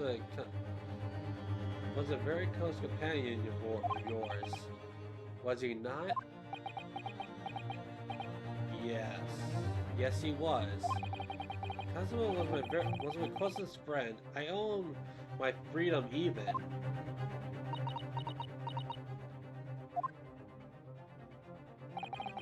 In that case, we must follow this to its conclusion. No further distractions. You must uncover the real truth here, Mr. Naruhodo. Yes, whatever it may be. The key to this discrepancy in Miss Pavlova's story, I'm sure. If I can chase that down, maybe the truth will become clear. The truth about how you really died. About how the thing in your cabin really came to be. Alright, I'll see what I can do. Excellent. Thank you, Mr. Naruhodo. So then, shall we begin? Yes! What we should ponder first? Is the victim who lost his life in the cabin that was bolted shut from the inside? That was truly an unfortunate accident. Or was it in fact no accident at all? That was what we must establish in the first instance.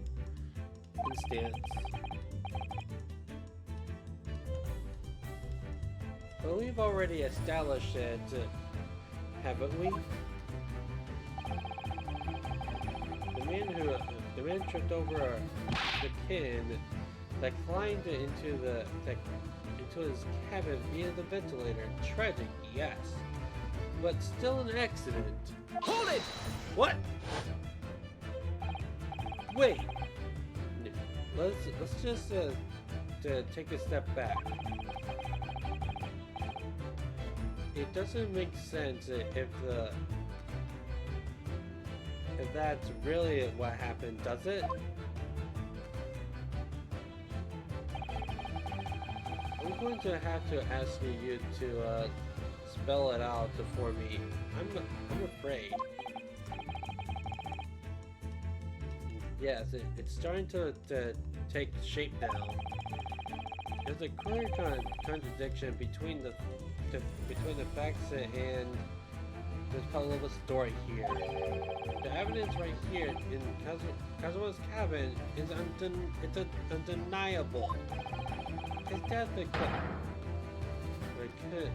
his death couldn't possibly even have been a mere accident.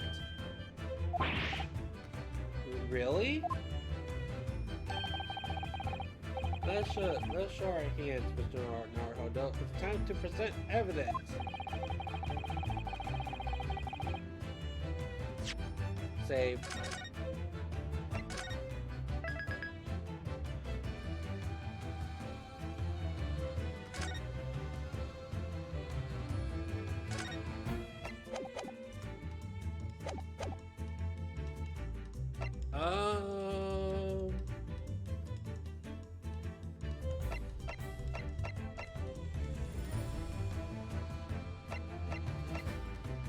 Yes!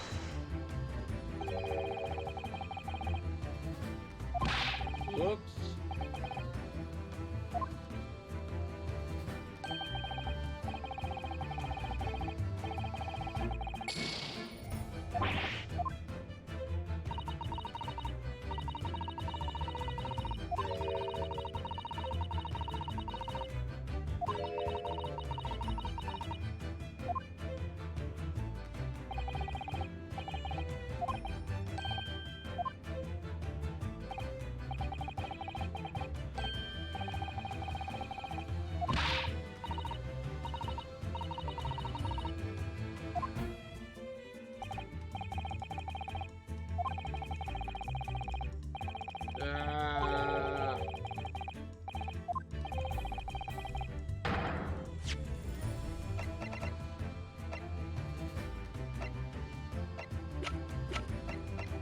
I think it's in the diary.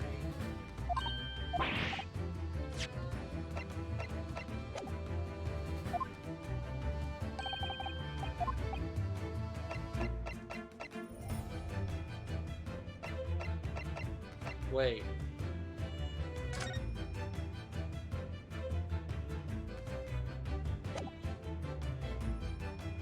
Yes! My bad.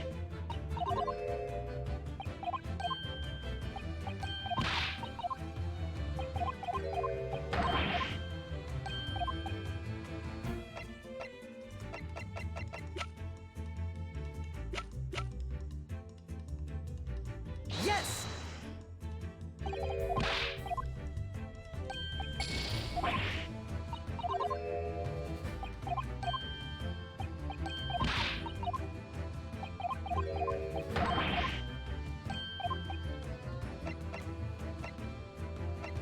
Yes! I just did the diary.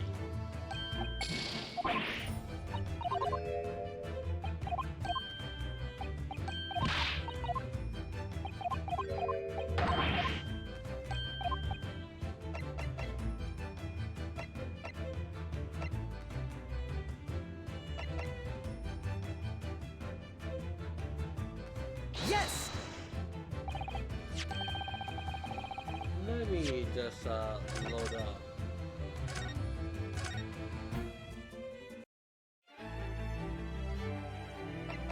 Yes! The truth is clearly recorded in the truly recorded in this photographic print. There's no way that Mr. Sogi could have left this message on the floor. That script it's Russian, isn't it? Indeed it is. The word written means wardrobe. I see what you mean. Most people would leave a dying message in their native language, Japanese in that case. But maybe he was studying Russian. No. I don't think he has the time to study Russian. It is a simple language. He could have picked it up very fast. No, he's probably dead during that time. That doesn't seem likely. That's actually not the point. That it makes no difference whether he knew Russian or not. Sorry? What do you mean? Exactly what I said before. There is no way that Mr. Asogi could have left this message on the floor. So the reason why it's clearly explained in here. Damage is the cervical vertebrae, resulting in instant death. Instant death! Ah! Which means after the victim fell on the floor, he couldn't possibly have written anything because he was already dead.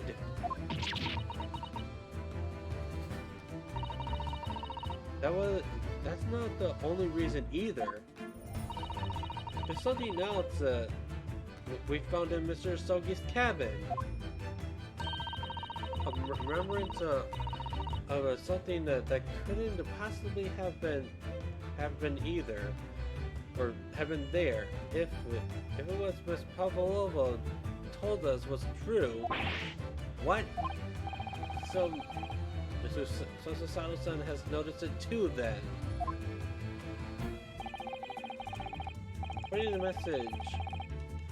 Putting this message on the floor aside, there's something else that gives the truth away. Another piece of evidence.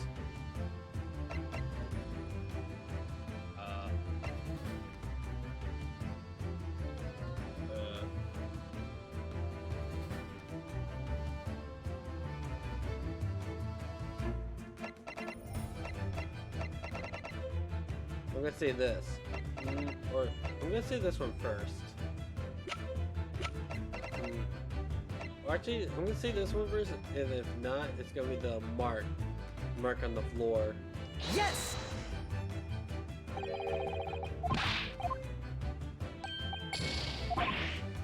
It's the mark on the floor, isn't it?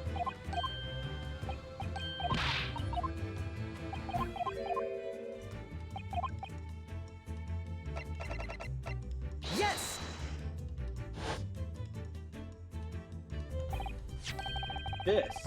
This piece of broken glass next to a mark on the floor. That's the glass belt the kid had around its neck. We already know all about that. It was broken in half when the victim tripped over the cat and fell. So we already have the satisfaction explanation. Where's the flaw in that logic? Unfortunately, there's a very big flaw. A fatal flaw. What?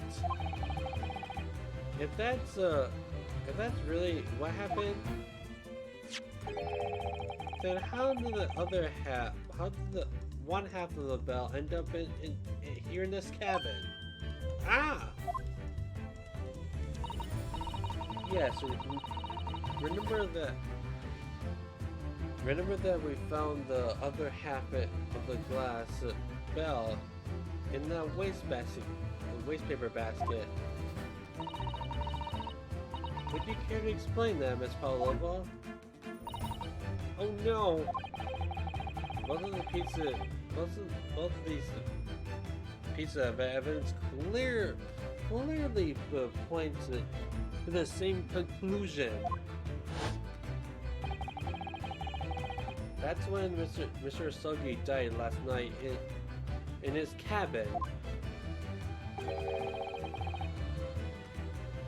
There was someone permanent door in the room.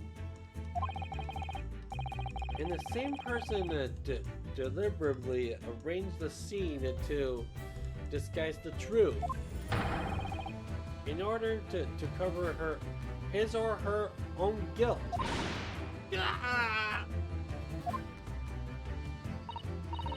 Yes, there was someone else present in Mr. Soul. You're wasting time. Someone else was there. Duh, of course, we know this. What are you talking about? Bulkhead was bolted shut from inside. There was no way in or out. Oh yes.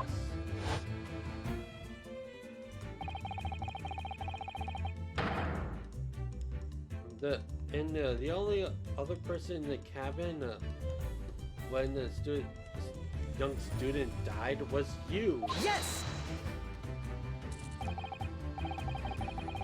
That's true. I was in the cabin when it happened. When you were shut inside the cabin wardrobe, to be precise about the details. But I don't know Russian. So there's no way I would have left that message. Now would have. There was no way you could have left that message. To be precise about the details. Would you mind? Forgive me, my feared fellow. As I was saying, the person in question wrote the word wardrobe in Russian on the floor in an attempt to incriminate me for the crime, even though I had been asleep in there for the entire time. And then the same person that picked up the broken glass bell that was hidden or fallen from the floor for fear of becoming evident that would show how Mr. Stogie really died. But why wouldn't this person have taken all the pieces of the bell away, leaving half behind as well as always going to raise questions? Yes, well, it was past 1 o'clock in the early hours of the morning. The cabin would have been quite dark. The single small lamp that suspends from the ceiling would barely have cast any light upon the floor either. There. Little wonder then that the culprit failed to notice a fragment of the small item.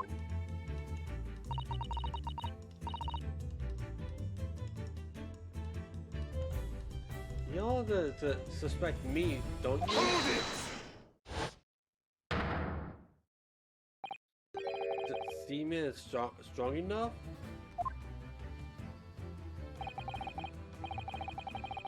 Nina is woman of the sea. She is daughter of a strong sailor. 2 years ago, they noticed her dancing skills and she went away to join a ballet company. But before she was dancing on the ship, a member of ship's band.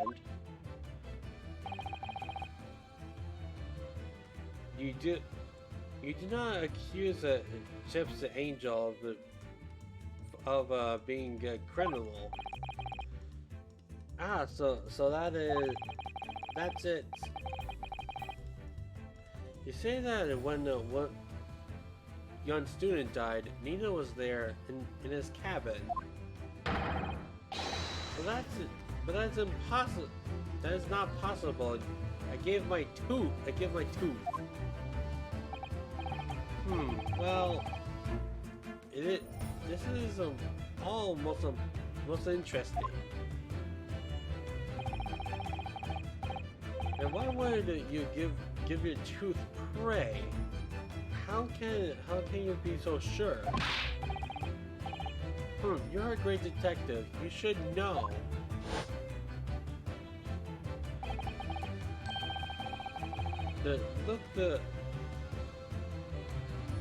Look truth in the eye.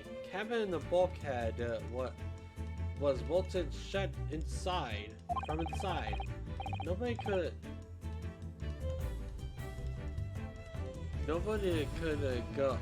go into a cabin. Not Nina, not anyone. You want to tell me that killer walked in through the locked doors? Nah, it's impossible. Yeah, he's right. But wait, I've read about this in the detective stories. People often tie threads around the door latches so they can open and close them from the outside. Thread? Are you stupid?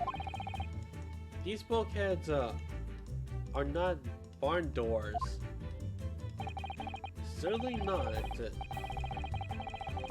These are watertight doors, as one would expect to find on any modern steamship. Constructed of heavy steel, with not the gap in sight. No threads or needles or magnets could have not been used. No, of course not. I thought so too. But Mr. Naruhodo suggested it earlier, so... Susato-san! How could you shift it onto me like that?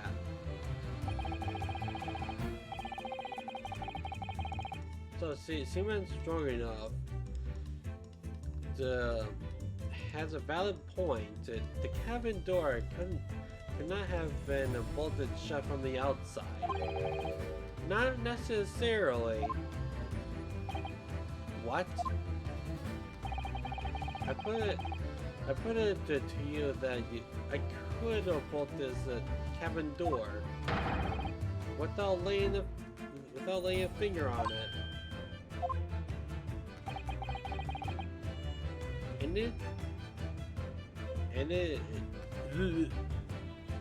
And in this very cabin, I can see the trace of the method that I have in mind having been used before. I don't believe it. Well, Mr. Naruhodo, I believe you know what I mean, do you? A way to shut the bolt from the cabin door from the outside? One way does spring to mind, yes. Do you really know what Mr. Sholmes mean? Mr. Naruhodo? Yes, and so should you. Because we've seen it happen. Excuse me. Indeed we have. So, would you care to do the honors, Mr. Naruhodo?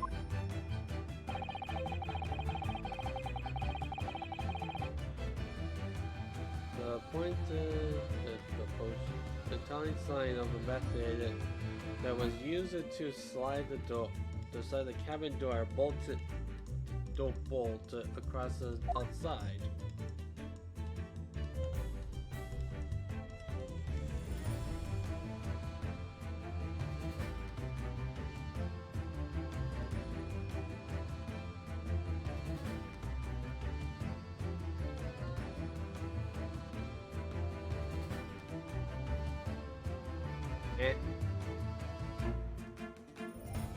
Yes! Look at the bookcase there.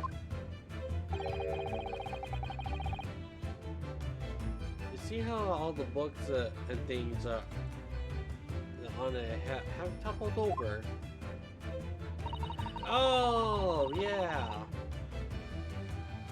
That must have happened when the ship made its emergency stop before. Yes, that's right. It's a very powerful vessel, after all. When the engines are thrown into reverse, a violent jolt goes across the entire ship. Any small object that aren't fastened down are bound to fall over. I believe, yes. It's what's known as a force of inertia,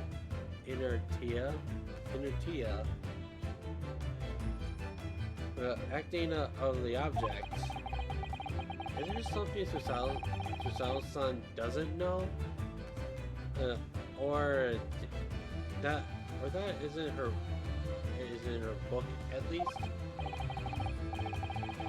Well, whatever it's called, the same force that pushed over those books on the bookcase, also made something else in this cabin move.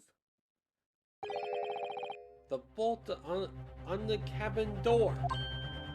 Ah!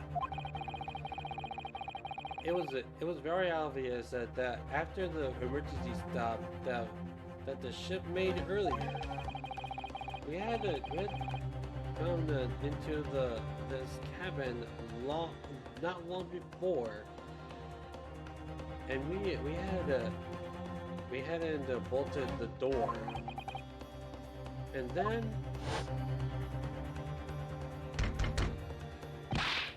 hello, is anyone in there? Shout if you need assistance. Oh, that sounds like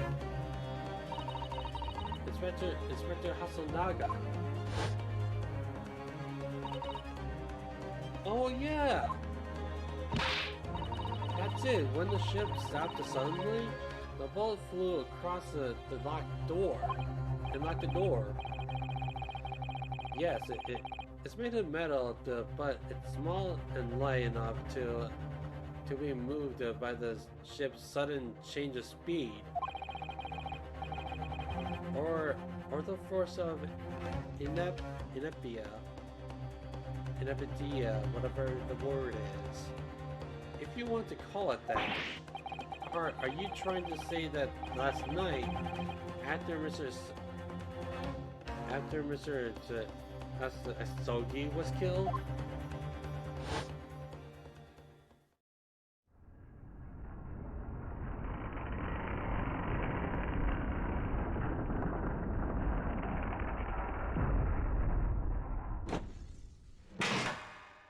Yep.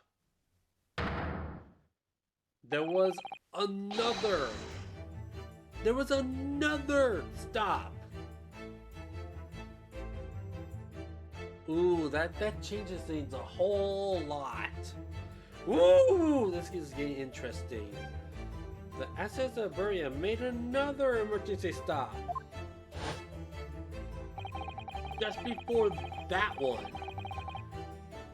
When I woke up this morning and looked around the cabin, I thought it looked a little odd. After the books, all the books on the shelves had toppled over, and all the ornaments. It was almost as if someone had ran ran there across the shelf and deliberately knocked everything over. Oh yes, I remember that. And I stood them up at all up again, didn't I? Then when we came into this cabin, we were surprised to see the same thing in here. All the boats and everything had toppled over, just like in Mr. Sogi's cabin. Oh my! Do you have anything to say about this, Mr. Pavlova?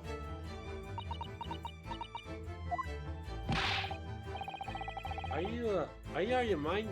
You say Burya made an emergency stop? It does seem a little far-fetched. How could that have happened? Unless you're saying that the culprit is actually someone from the engine room. Oh, it's just simple enough. Hmm? Are you forgetting the button in the passageway outside? Used to trigger the emergency alarm?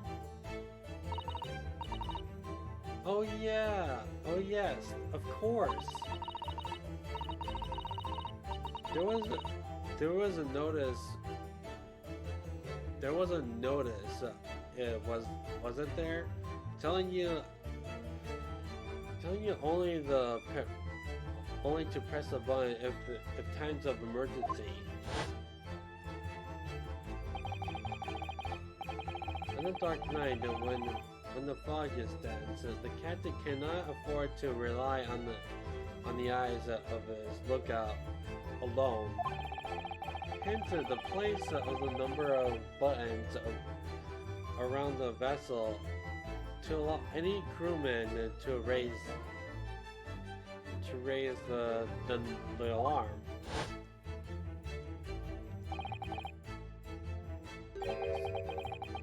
So the sort button one is almost kind of compelled to press to satisfy one's curiosity. Wait, it was you? When the button is pressed, two things that happened in the interest of safety. The emergency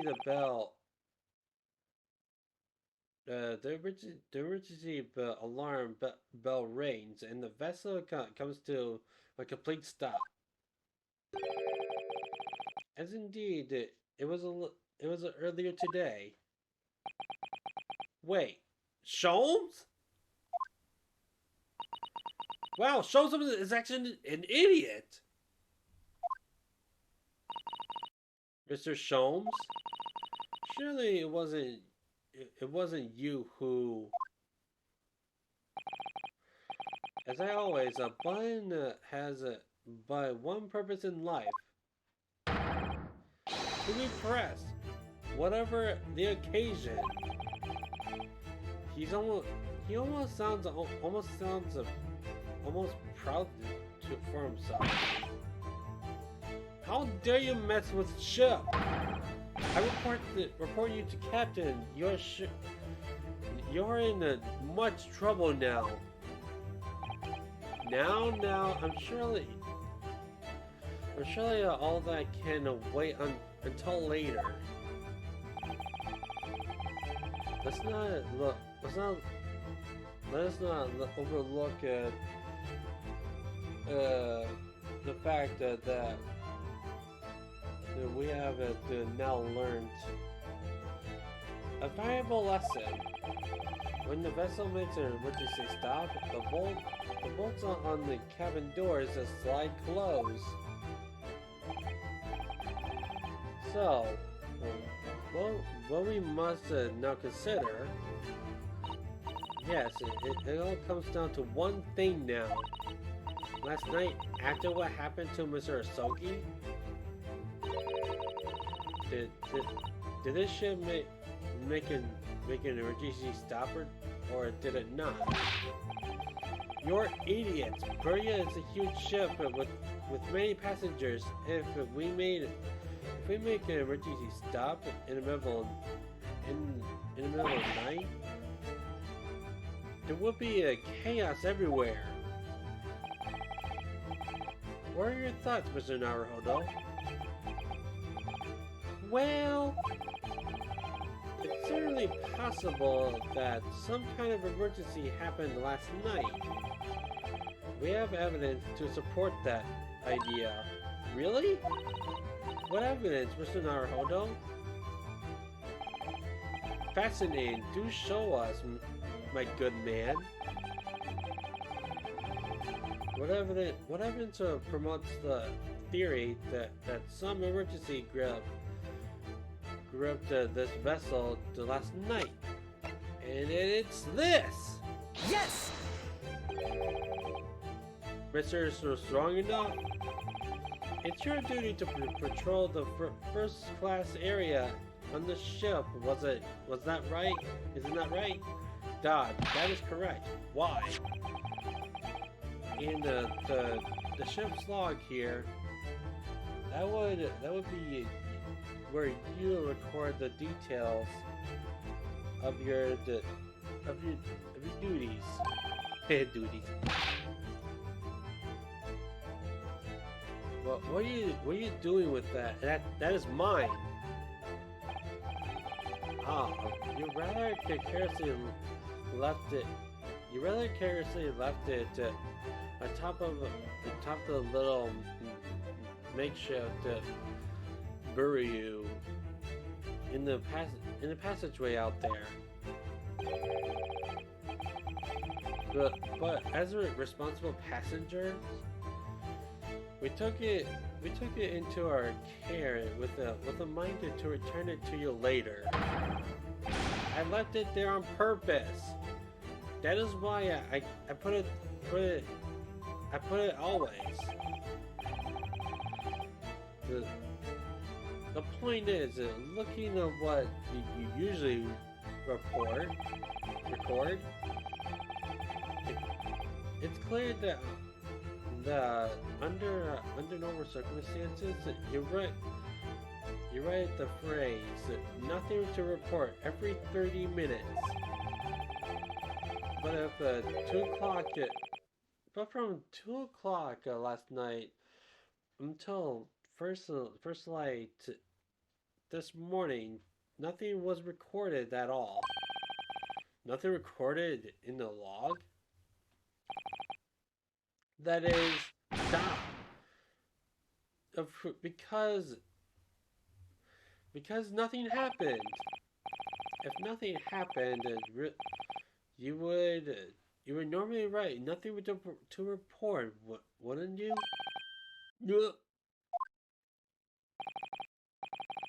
So indeed, which tells us that shortly after 2 a.m. something happened here aboard this SS Burya.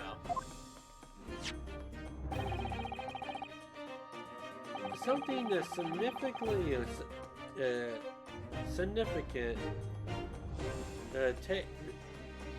to make you forget to fill the ship's log, in fact. Are you suggesting that the ship really did make an emergency stop in the middle of the night? Stop talking rubbish!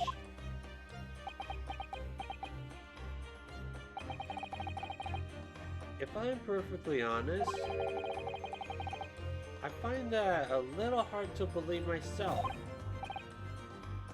Oh, really? Oh, why? Well, because if something as major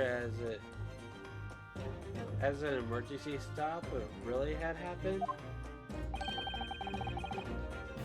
surely all of us would have noticed. That's very true.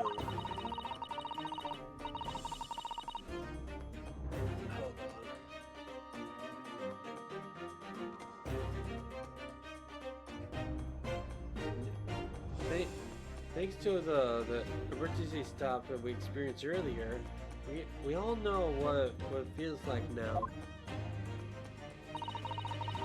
The ship in the lurched so violently in the alarm bell was so loud. I couldn't imagine anyone would sleep through that, even if it happened in the dead of night. I mean, I slept through an alarm.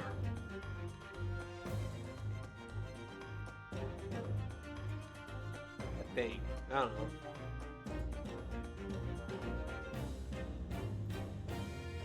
Well, no. That's a good point.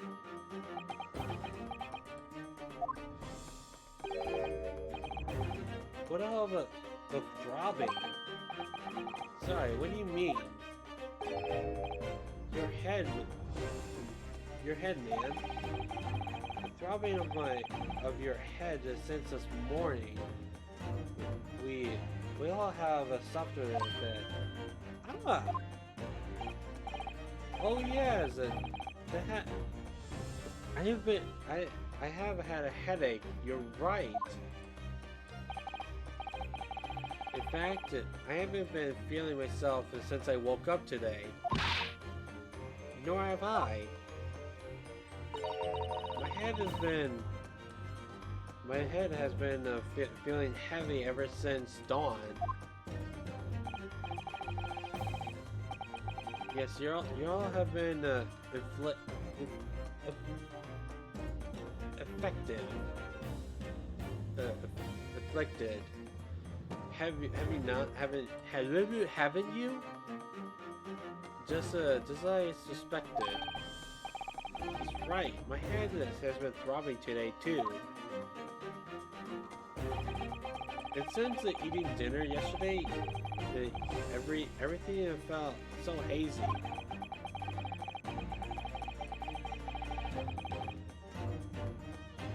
I can't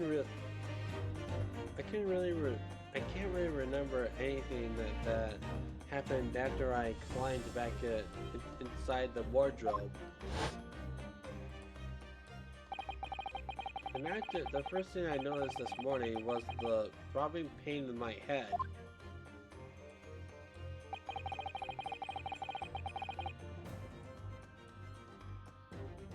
I hadn't already been dragged out of the wardrobe.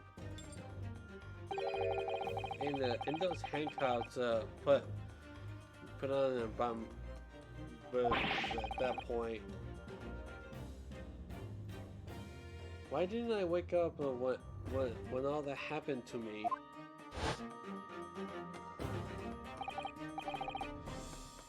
Tell me, Mr. Naruhodo. You boarded this vessel as a stowaway, didn't you? Oh, well, yes. Sorry. The stowaway class of accommodation doesn't usually include meals. What did you survive on? Well, Cosmo looked after me. He was always happy to share his meals. So you enjoyed some of the whole roast chicken dish that was served yesterday evening, I take it? Yes, in fact. I had all of it. Kazuma wasn't fond of chicken. Oh really? So the victim didn't eat any of the chicken at all? That's right, he didn't touch it. Is that relevant? My dear fellow, does that not strike you? Oh! Mr. Sholmes, do you mean to say that there's something wrong with the what?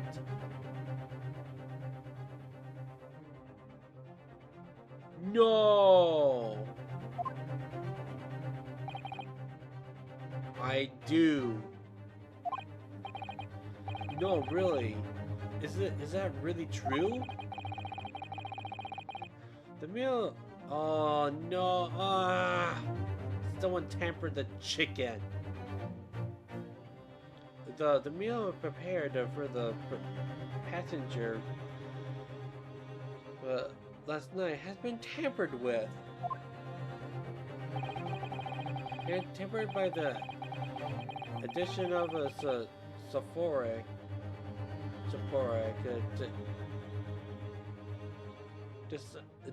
designed to induce a very deep slumber in those who consume it. A sleeping drug? Do you mean whoever did this lace every meal with a sleeping drug? So no one would notice the ships at emergency stop? Mr. Naruhodo, of course that's not what Mr. Sholmes means. What a far-fetched idea! Precisely. Lacing every meal of every passenger on board with a soporific drug that would certainly be impossible.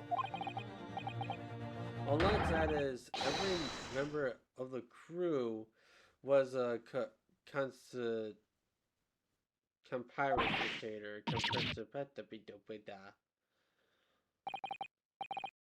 Well, Miss Seaman, I'm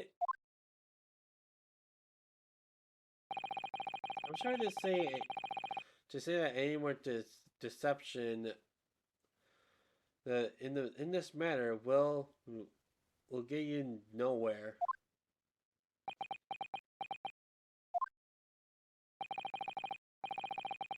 If you refuse to talk, there would have to be an inquiry made through the shipping company, of course.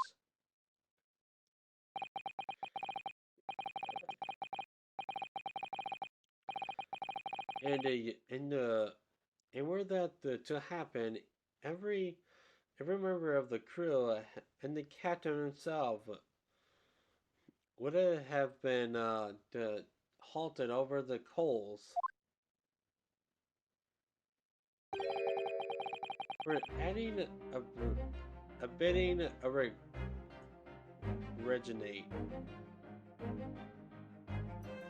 renegade.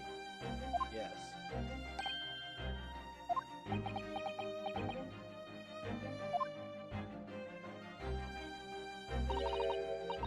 Please, no more. I will tell everything. I cannot make problems like this for everyone anymore. These crewmen are your former comrades, I believe. Yeah, so when I decided to run away, I asked them to help me. We all agreed to help everyone together. She threw away everything that her fame in the ballad, Mother Russian. We wanted to help our angel. I don't believe it.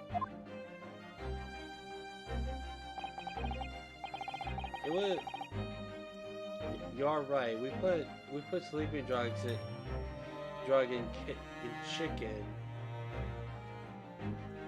chicken last night. Yes, I remember now. I did notice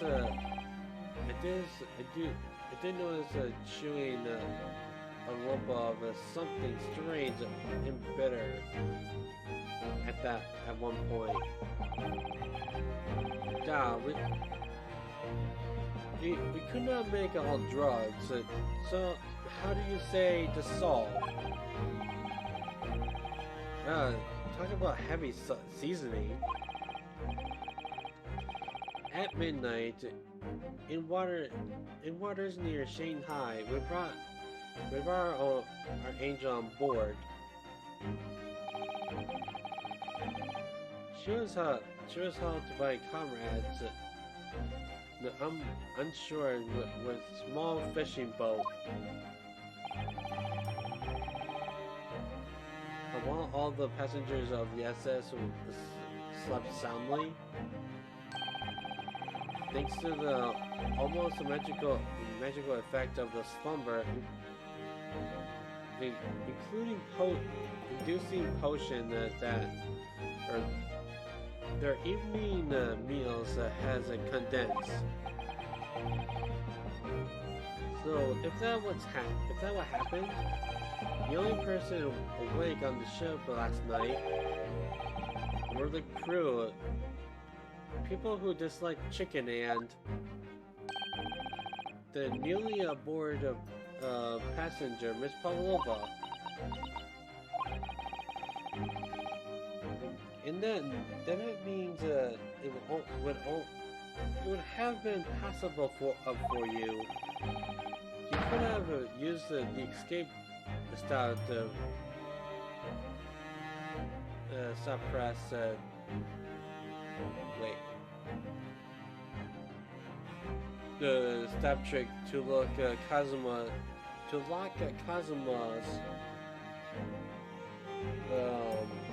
cabin door.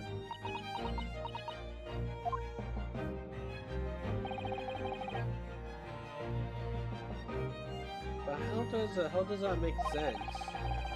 Surely every cabin door would have ended up locked up. In that case, there would have been a complete chaos. Oh, I wouldn't say so. What?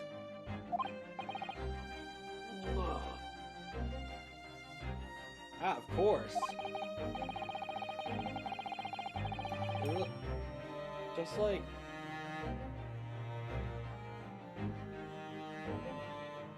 Just like us, all the other passengers would have eaten their evening meal of chicken in their cabin. After which they would have been overwhelmed by tiredness because of the sleeping drug. Wait, and accordingly, all passengers were all in their cabins for the night. Yes.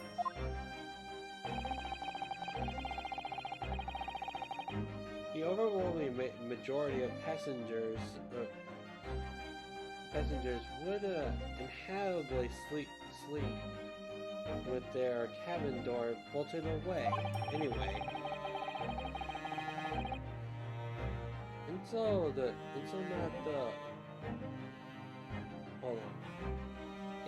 not one of them would have found it remarkable to find the door locked in the morning.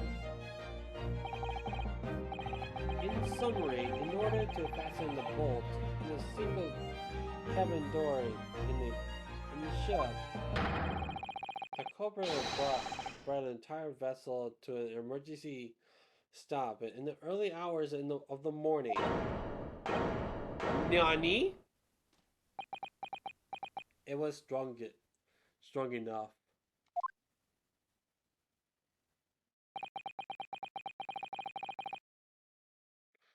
You have to talk long enough and said many things. What is point? But the point is what I said earlier. There was somebody else present on the scene when the victim lost his life last night. Someone who left a message in the Russian on the floor in an attempt to exterminate another.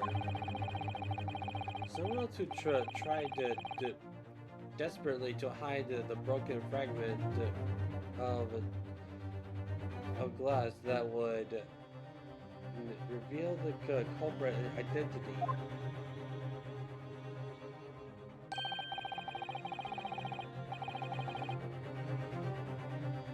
And anyone who asserted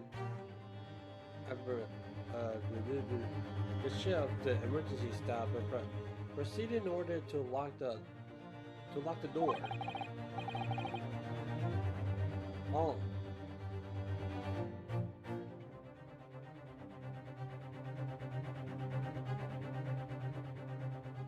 Hold on.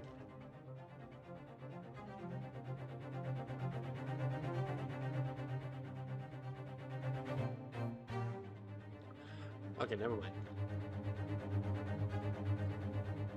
All told, a busy night. But I don't know about anything of this. I'm just a little girl. You like to speak with your long English words and explain your clever ideas. But I'm a sailor, and sailors don't listen to long, boring stories that we don't believe. Sailors like me, we trust only what we see with our eyes.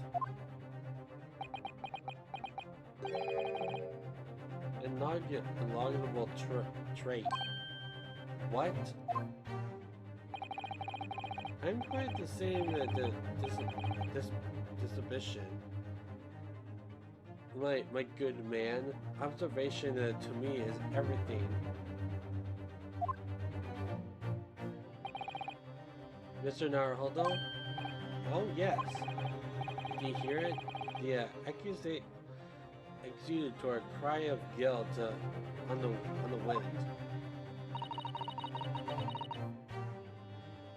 What accusatory cries of guilt? So sorry, you've lost me. Proof of involvement, man. But you couldn't hear such a call with your eyes, ears. No. You must heard it with your eyes. For observation is the basis of all the deduction. What are you talking about? I believe the time has come for the no. For the one final logic of reasoning to spectacular to expose the truth. So, Mr. Naruhodo, your assistance, if you please. With what exactly, Mr. Sholmes? With observation, my dear fellow. I just just as I said, of these two observation. If you remember, Mr. Naruhodo, we know that somebody tried to fabricate evidence. Don't we? By tampering with the scene of Mr. Sogi's death.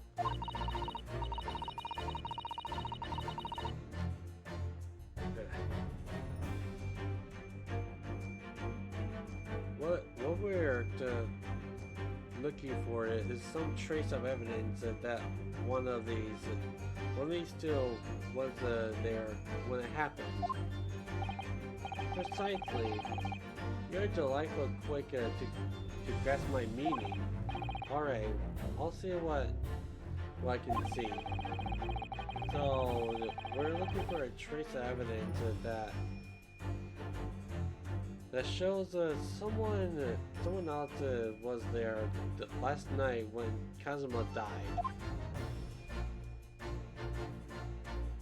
Oh, oh, SpaghettiOs.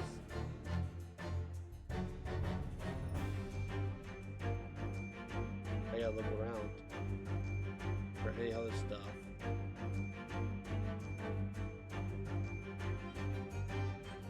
Oh. Yes!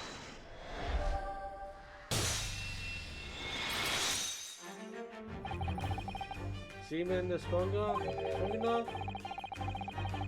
You seem to have quite a large purple stain on your back of your white uniform there.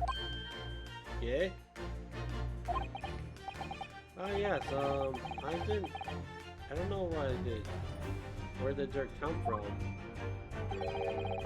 So nothing in particular comes into mind about that stain. What are you trying to say? It would appear that the significance of the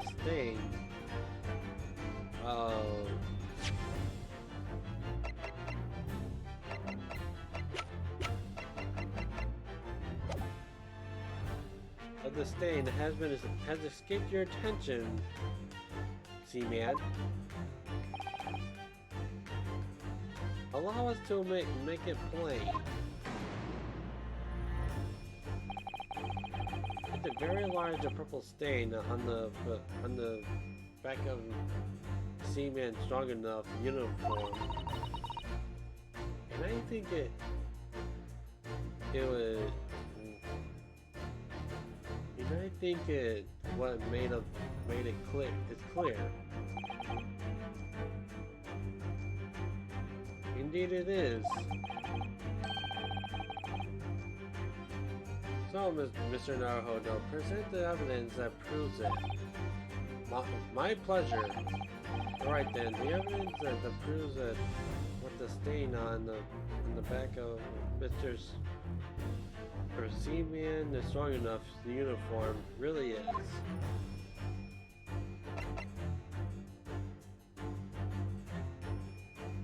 Yes! Woggy woggy. Never again. Never again. Yes, it's the photograph.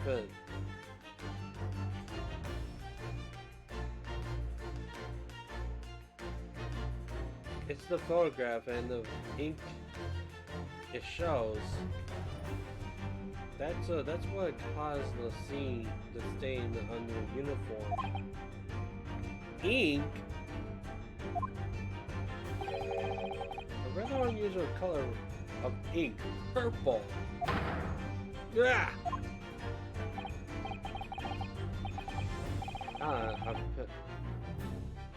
The penny dropped at last. Now you see the significance.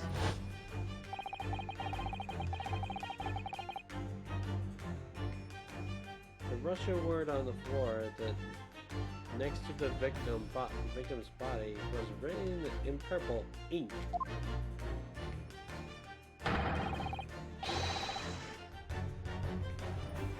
And the stain on the back of your uniform is ink from the exact color. If the ink has been dried up, has been dry, it couldn't possibly have stained your uniform in the way, which means you must have been present in the cabin in the moment immediately after the ink set was spilled. Alright, yes. It was me. I did it. Everything. I arranged everything in dead students' the cabin to make it look like a wardrobe man did it. Then I pressed the button to make a Burya do an emergency stop and bolt the cabin door shut. I did everything so no one would suspect our angel. Or Biff, please. Don't worry, Angel. Don't let me do talking. It was after one. It was after one this in the morning. I was on duty patrolling passageway. That angel came to me. She was white like sheet. Biff, please, you must help me. I went with her. The cabin, the door.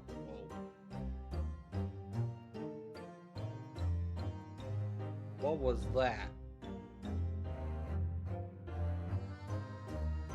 That was like some ghost right there. The cabin door, the door to cabin 1 was open.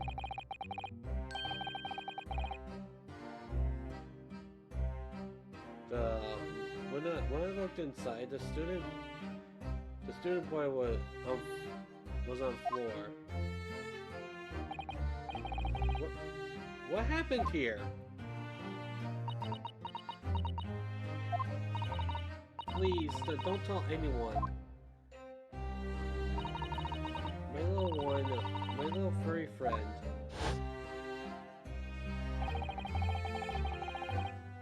Everything that happened in the cabin is like Angel told me. The kid escaped through the ventilator into Mr. Sogi's cabin. Then he tripped over it and broke his neck when he fell on the floor. Yes, that is right.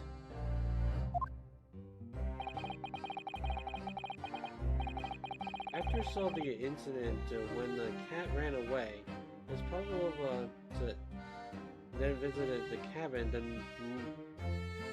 next to her. Only to find it's a applicant lying lifeless on the floor. She said that she was worried when she heard the sound of something falling on the floor.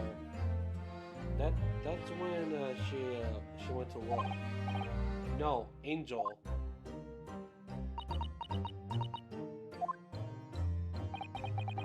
The door was not locked.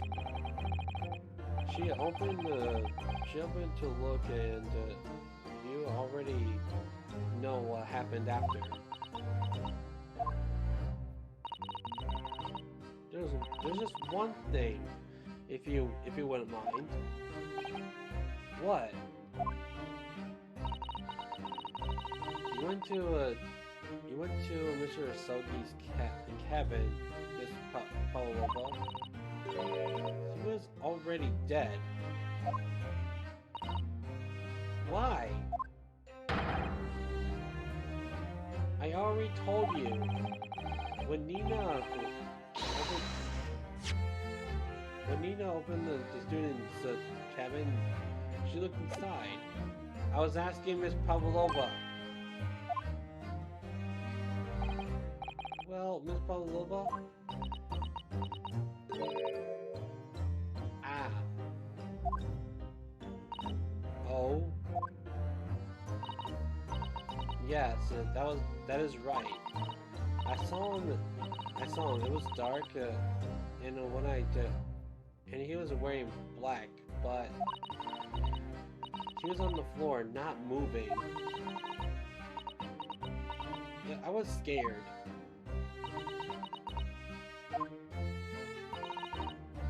I understand, and I believe you. So it's fun. So it's that fun. Is that finally it now? Have you discovered the real truth about Kazuma's death, at least? Ah, something's very system in my mind. What is it now? Oh, Mr. Sholmes? About this photograph. Yes, I took it myself. You know. The cause of death was a broken neck. Therefore, the victim died instantly. In the unfortunate incident that the precipitated these events, a kitten which the victim stumbled. However, there are those are the facts. There's one particular area in this photograph. It seems to me somewhat unnatural. What do you mean unnatural? What are your thoughts on this matter? On the matter, Mr. Naruhodo? Oh well.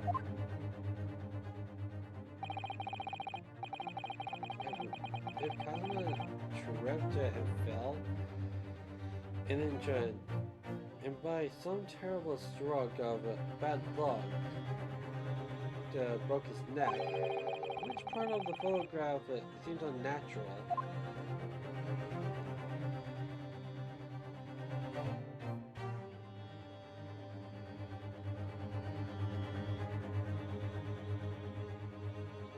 Yes!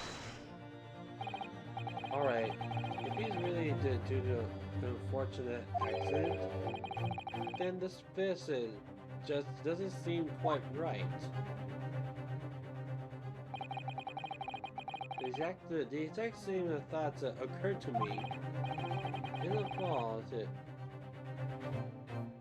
one instinct is to open his palm flat.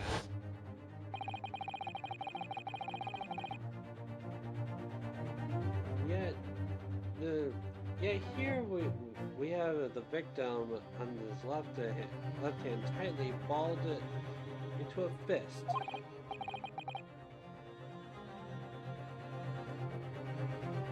Almost you might say, as though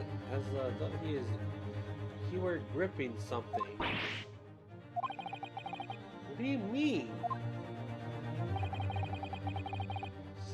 Simply, I took the liberty of investigating the victim's fist a short while ago. You did? And what pray do you imagine what I found there, my dear fellow? Mr. Sholmes, show us, please. Why, of course, dear madam. Would I keep you in suspense? Yes.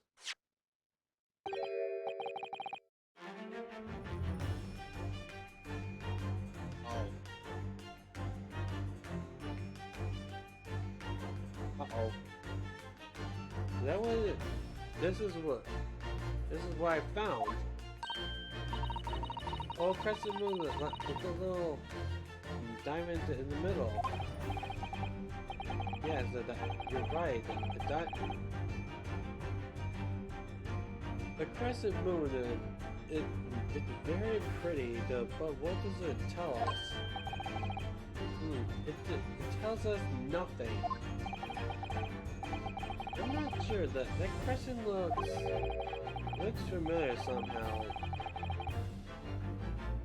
I'm sure I've seen it somewhere before. Uh-oh. Observation now, Mr. Naruhodo. That's the key. What?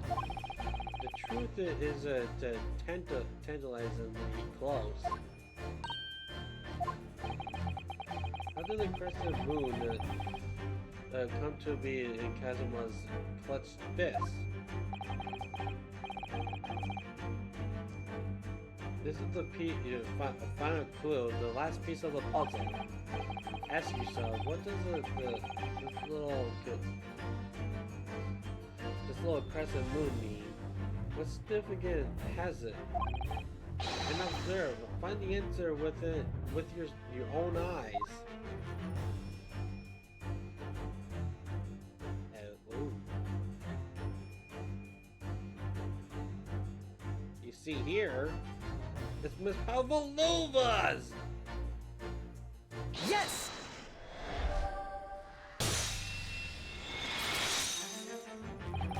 Miss Pavlova, I noticed that on your ear.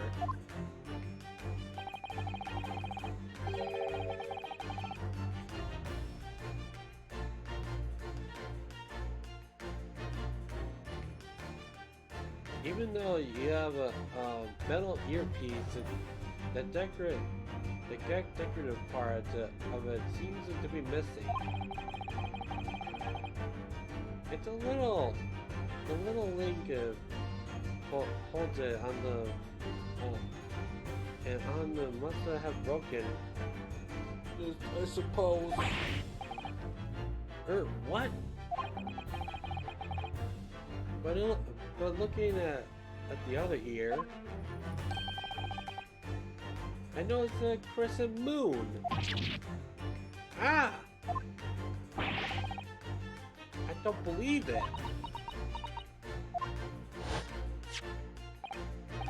Now, the missing crescent moon was found in the victim's clutched fist.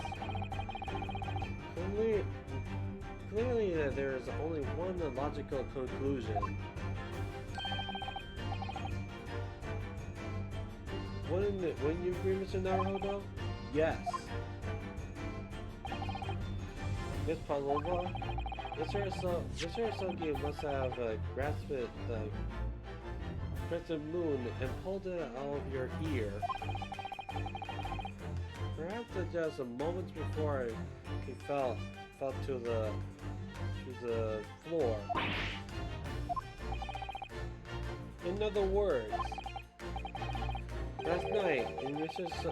Sogi's cabin, you witnessed the moment when the victim fell on the floor. In fact, you were quite literally at arm's length from him. But the question is, why did Mr. Sogi do that? Why would he pull an earring from your ear and hold it in his clutched fist during his final moments? Oh no! Angel! No one could protect you now. No one can protect you now. Please, Miss Pavlova, tell us the truth. Last night, what did you do to Kazuma? Yeah. Finally, broke someone down. What is it? I think about everything that happened yesterday. It was too much. Right away, the fishing boat in the middle of the night, trying to climb upon a huge ship, and then it was when I was the last in the cabin. I could relax after it's after this horrible long day. Darko, wait!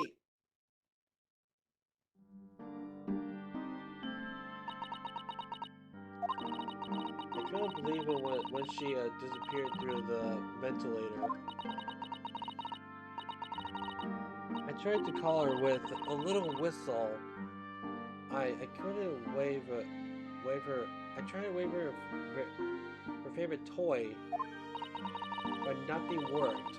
Darka would not come back.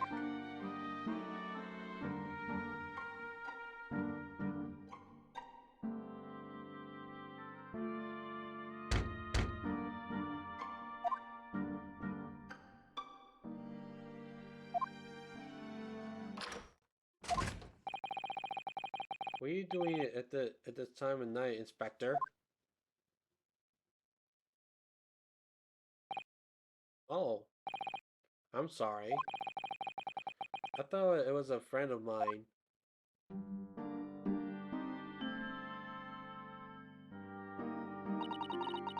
Young man from your country. He was polite, very and kind.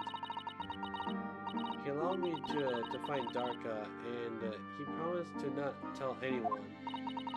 But then, when I had my friend in my arms again, I wasn't going to leave the man's cabin. Just a moment. Sorry, but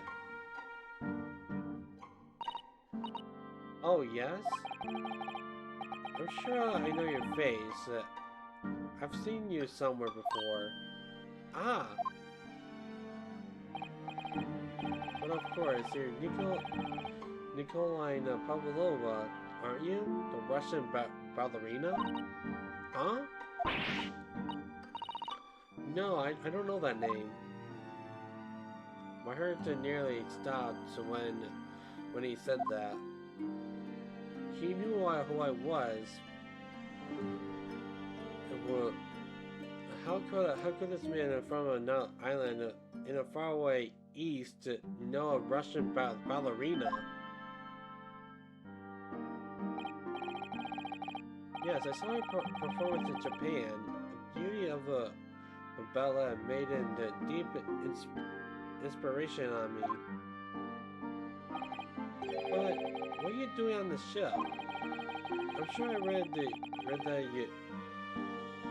that your ballet company was performing in Shanghai at the moment. I can't fool him. I have to tell him the truth and hope he doesn't tell anyone. I have no other choice. I see. So you ran away. Please keep my secret. Don't tell anyone. Give me a moment. I could use another option here.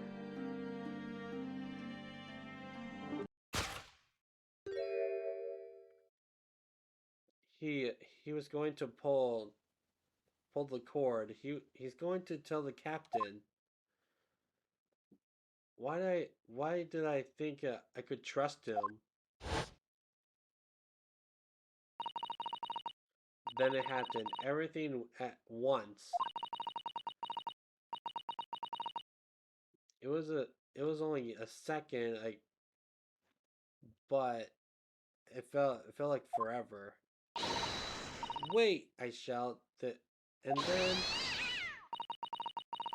Becca jumped out of my arms and down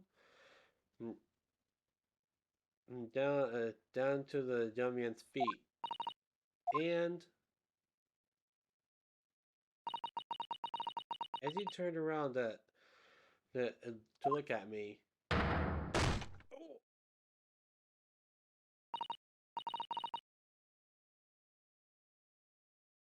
oh, he hit his head, he hit his back on the bed.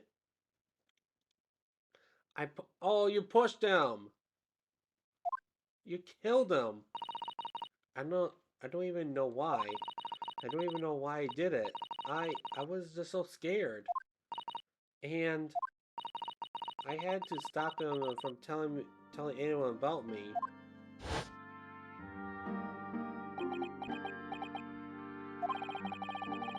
And that's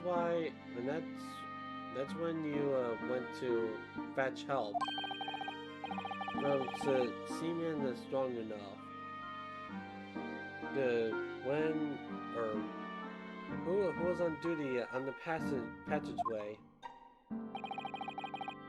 I heard Nina cry out, and thus on the floor. I could. So I ran. So I ran to her. She was standing in the cabin door, shaking like a leaf. She she looked at me and said, "Help me, Biff. If they find out, I will be please.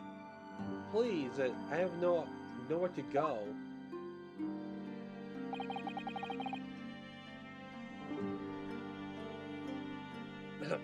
Excuse me. So you decided to help, and that's when you arranged things in Kazuma's cabin to make it look like I did it,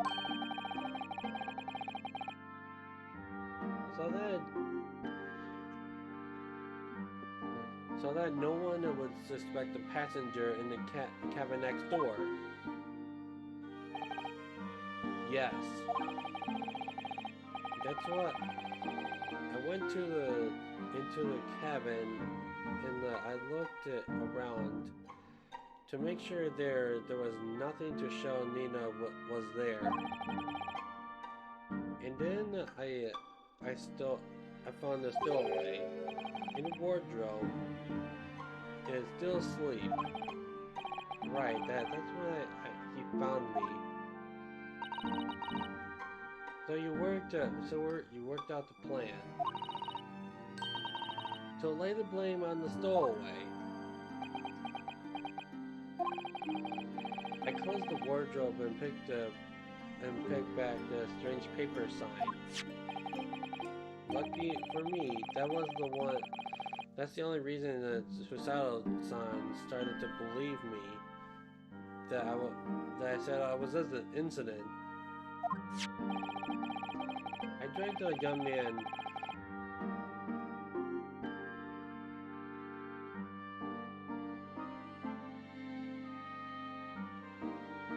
Sorry. I dragged a young man's body to a good place and used ink to spill that was spilled to write on the floor. I wrote wardrobe to see to that person who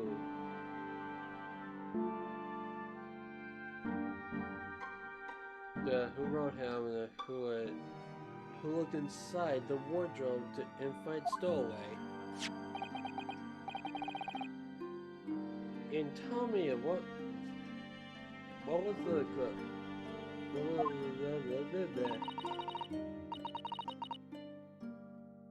it was by my feet, so I picked it up. I see. It was dark in the cabin. I didn't notice the other half. Then Angel went back to her cabin, and I finished the job by pressing the emergency alarm button in the passageway. Yes.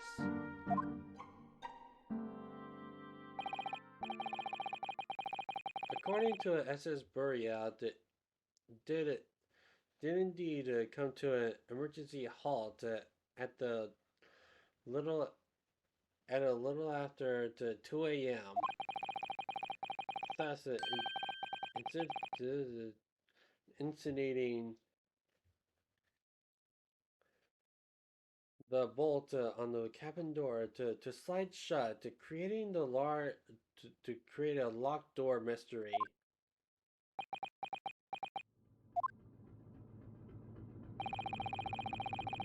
There is one more thing I don't understand, Miss Pavlova. What? Well, you told Kazuma about the fact that you ran away from your homeland, and it's because you were worried that he was going to tell the captain that you pushed him. Isn't that right? Yes. But even if you had pushed if he had pulled the bell cord and called for the captain on the ship. Aren't you friends with every member of the crew? Why would you? Why would you? Why would that have been a problem? It was a. It was what I said first. He had me scared. If he had what he said first.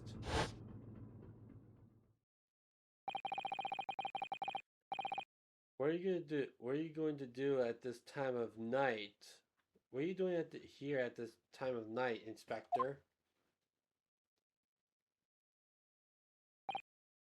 Oh, I'm sorry. I thought it was a friend of mine. He said an inspector was his friend. Oh yeah, meaning me. Who He was supposed to be who was supposed to be acting as his bodyguard. I thought that if the police knew about me, they would arrest me.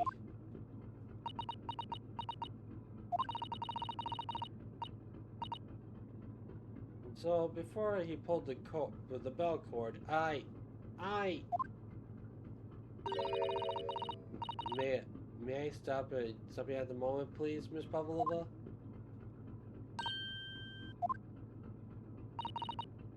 It's just don't it doesn't seem to make sense.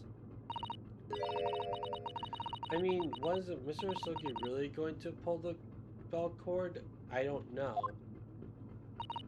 What? What do you think, Mr. Naruhodo? Well, I'm not Kazuma, but so I can't know for certain, but well, he was a man of his word. If he told you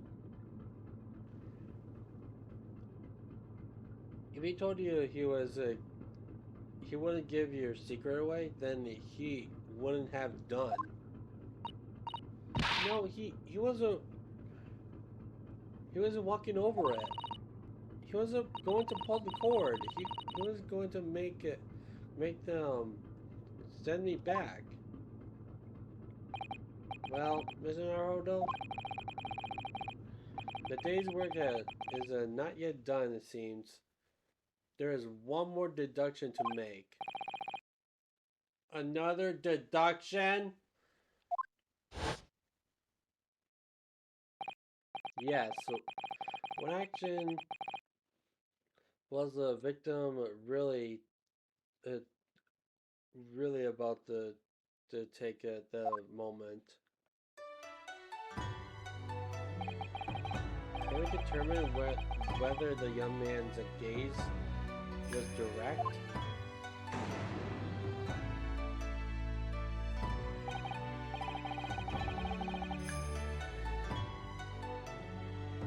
First, consider the victim's location within his cabin.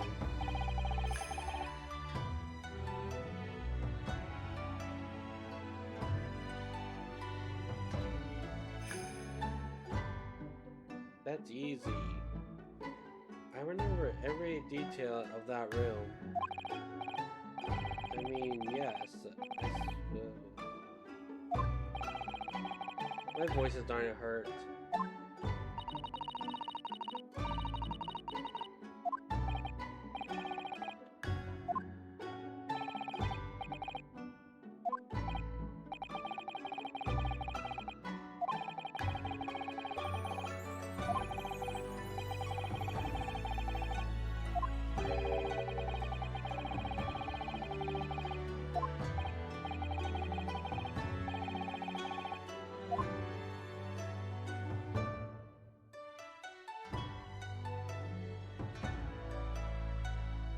Take that!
Aww.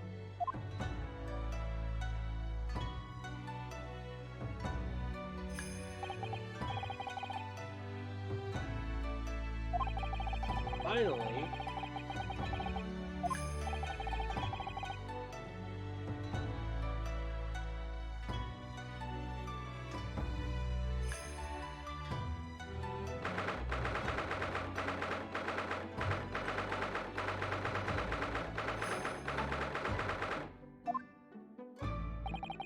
Hey, you're all healed up. That's poggers.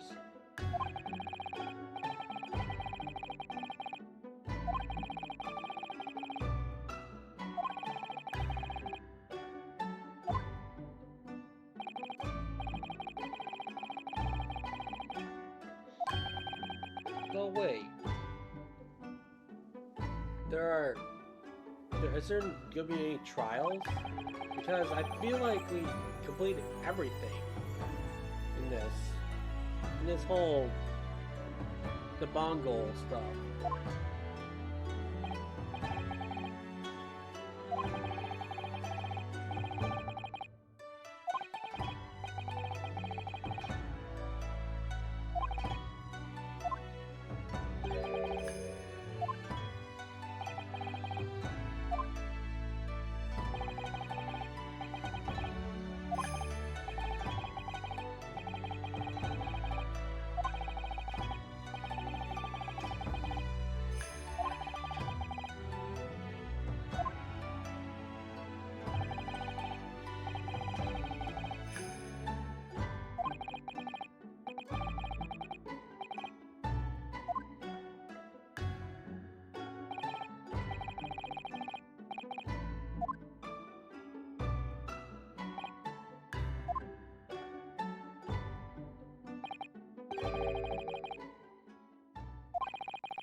Huh?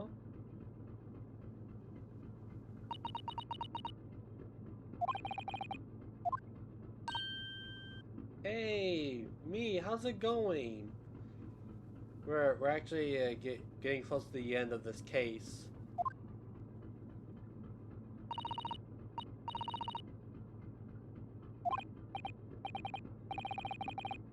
And my voice is starting to hurt, so I'm just letting it play through.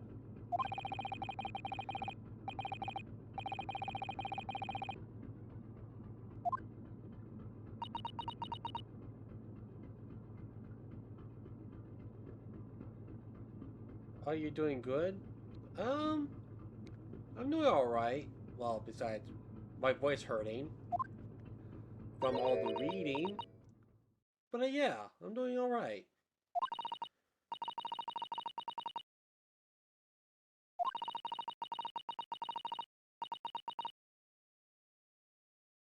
Oh,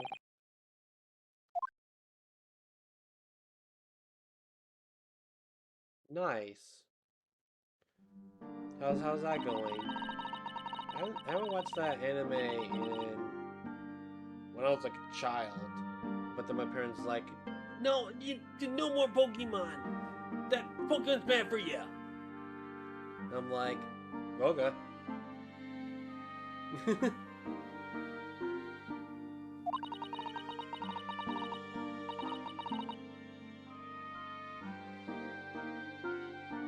Yeah, I do like the animations in the Diamond and Pearl.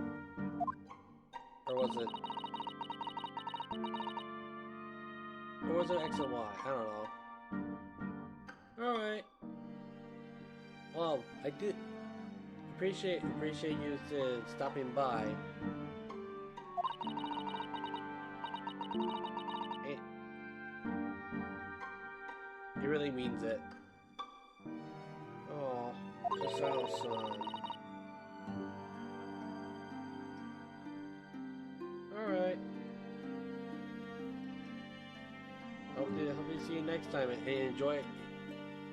And keep enjoying Pokemon the Diamond and Pearl.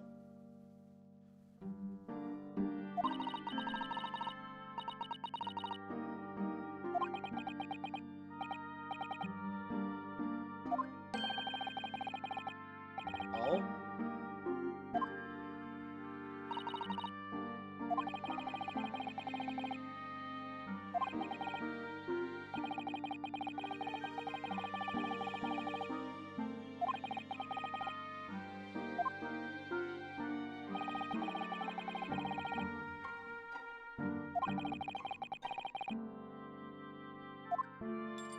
What? Huh?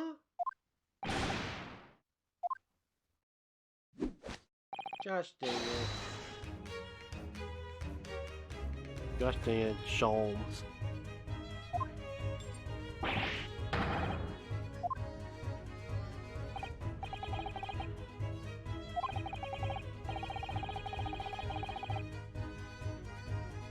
What? What? How does that make sense?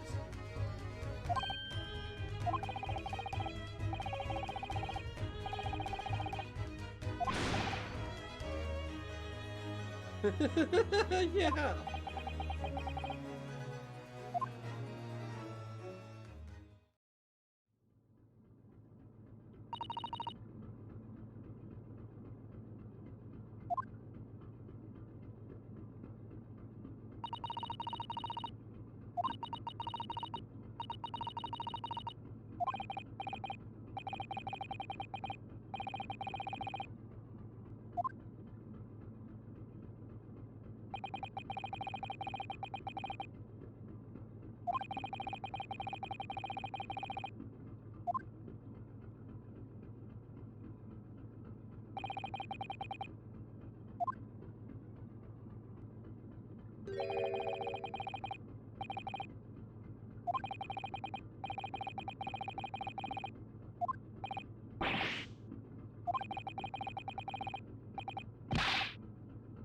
Wait, no.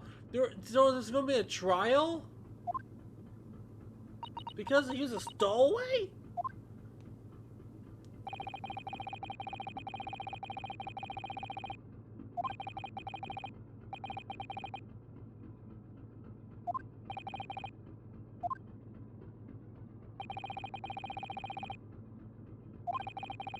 Oh yeah, I wonder who's the prosecutor is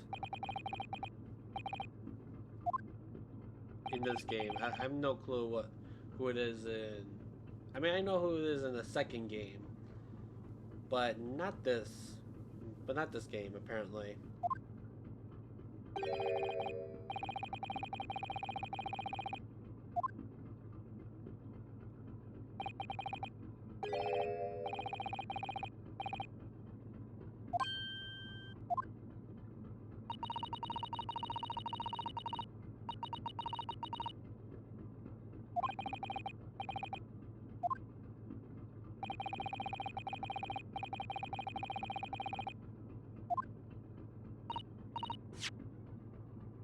Whoops.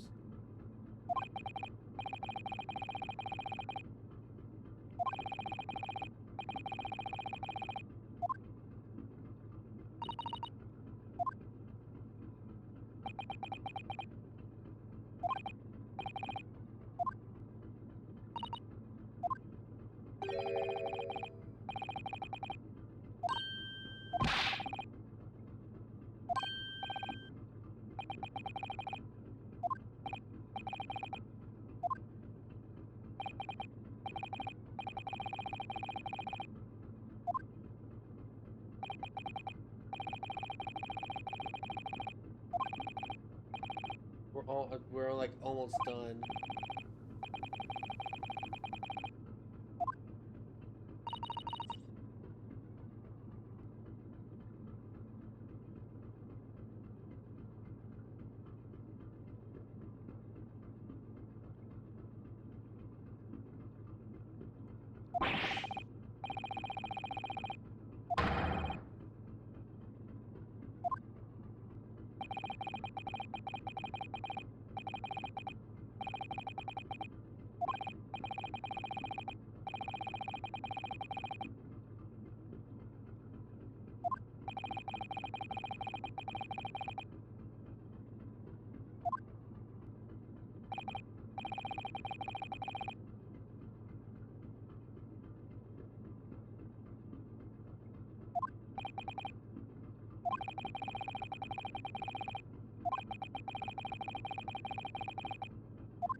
Ooh.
Goodbye. We'll probably see him again soon.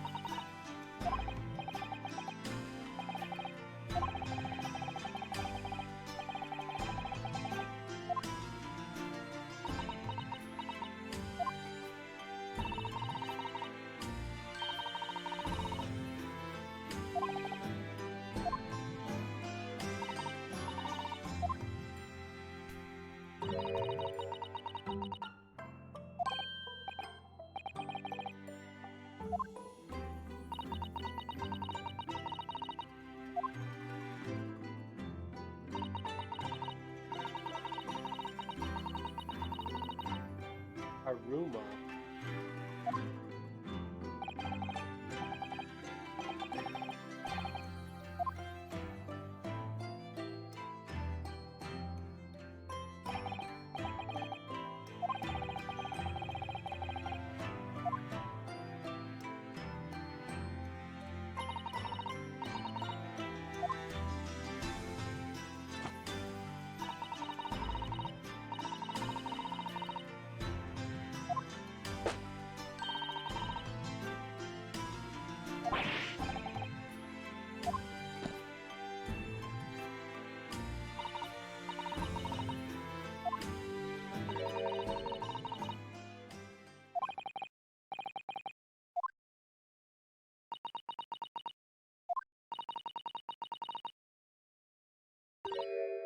Huh?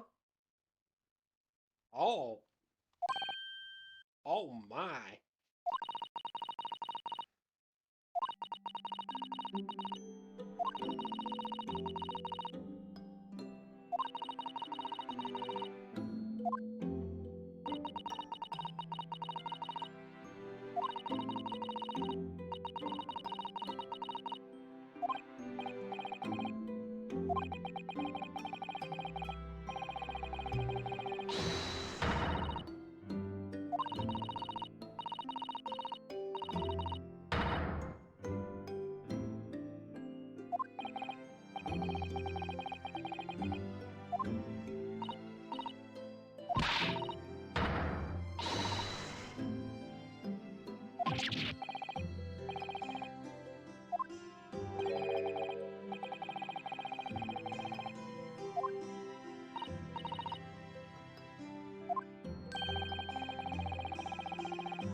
It'll be interesting if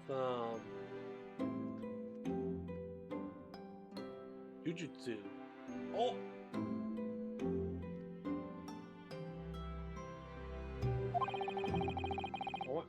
I wonder if they're making an anime out of the Great Its Attorney.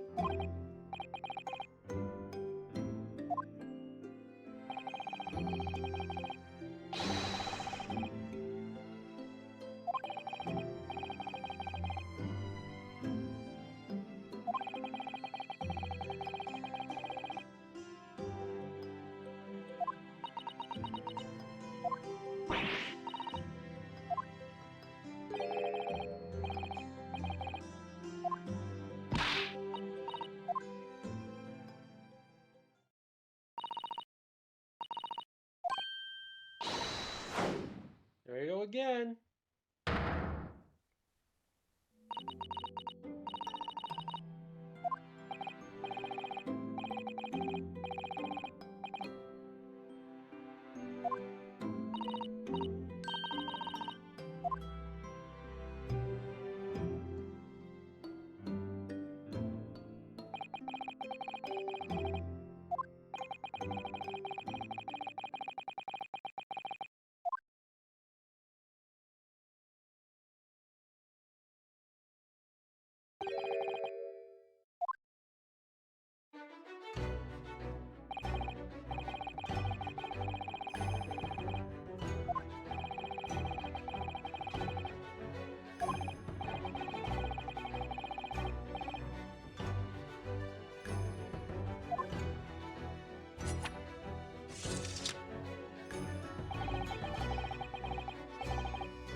Hey! Yes, please.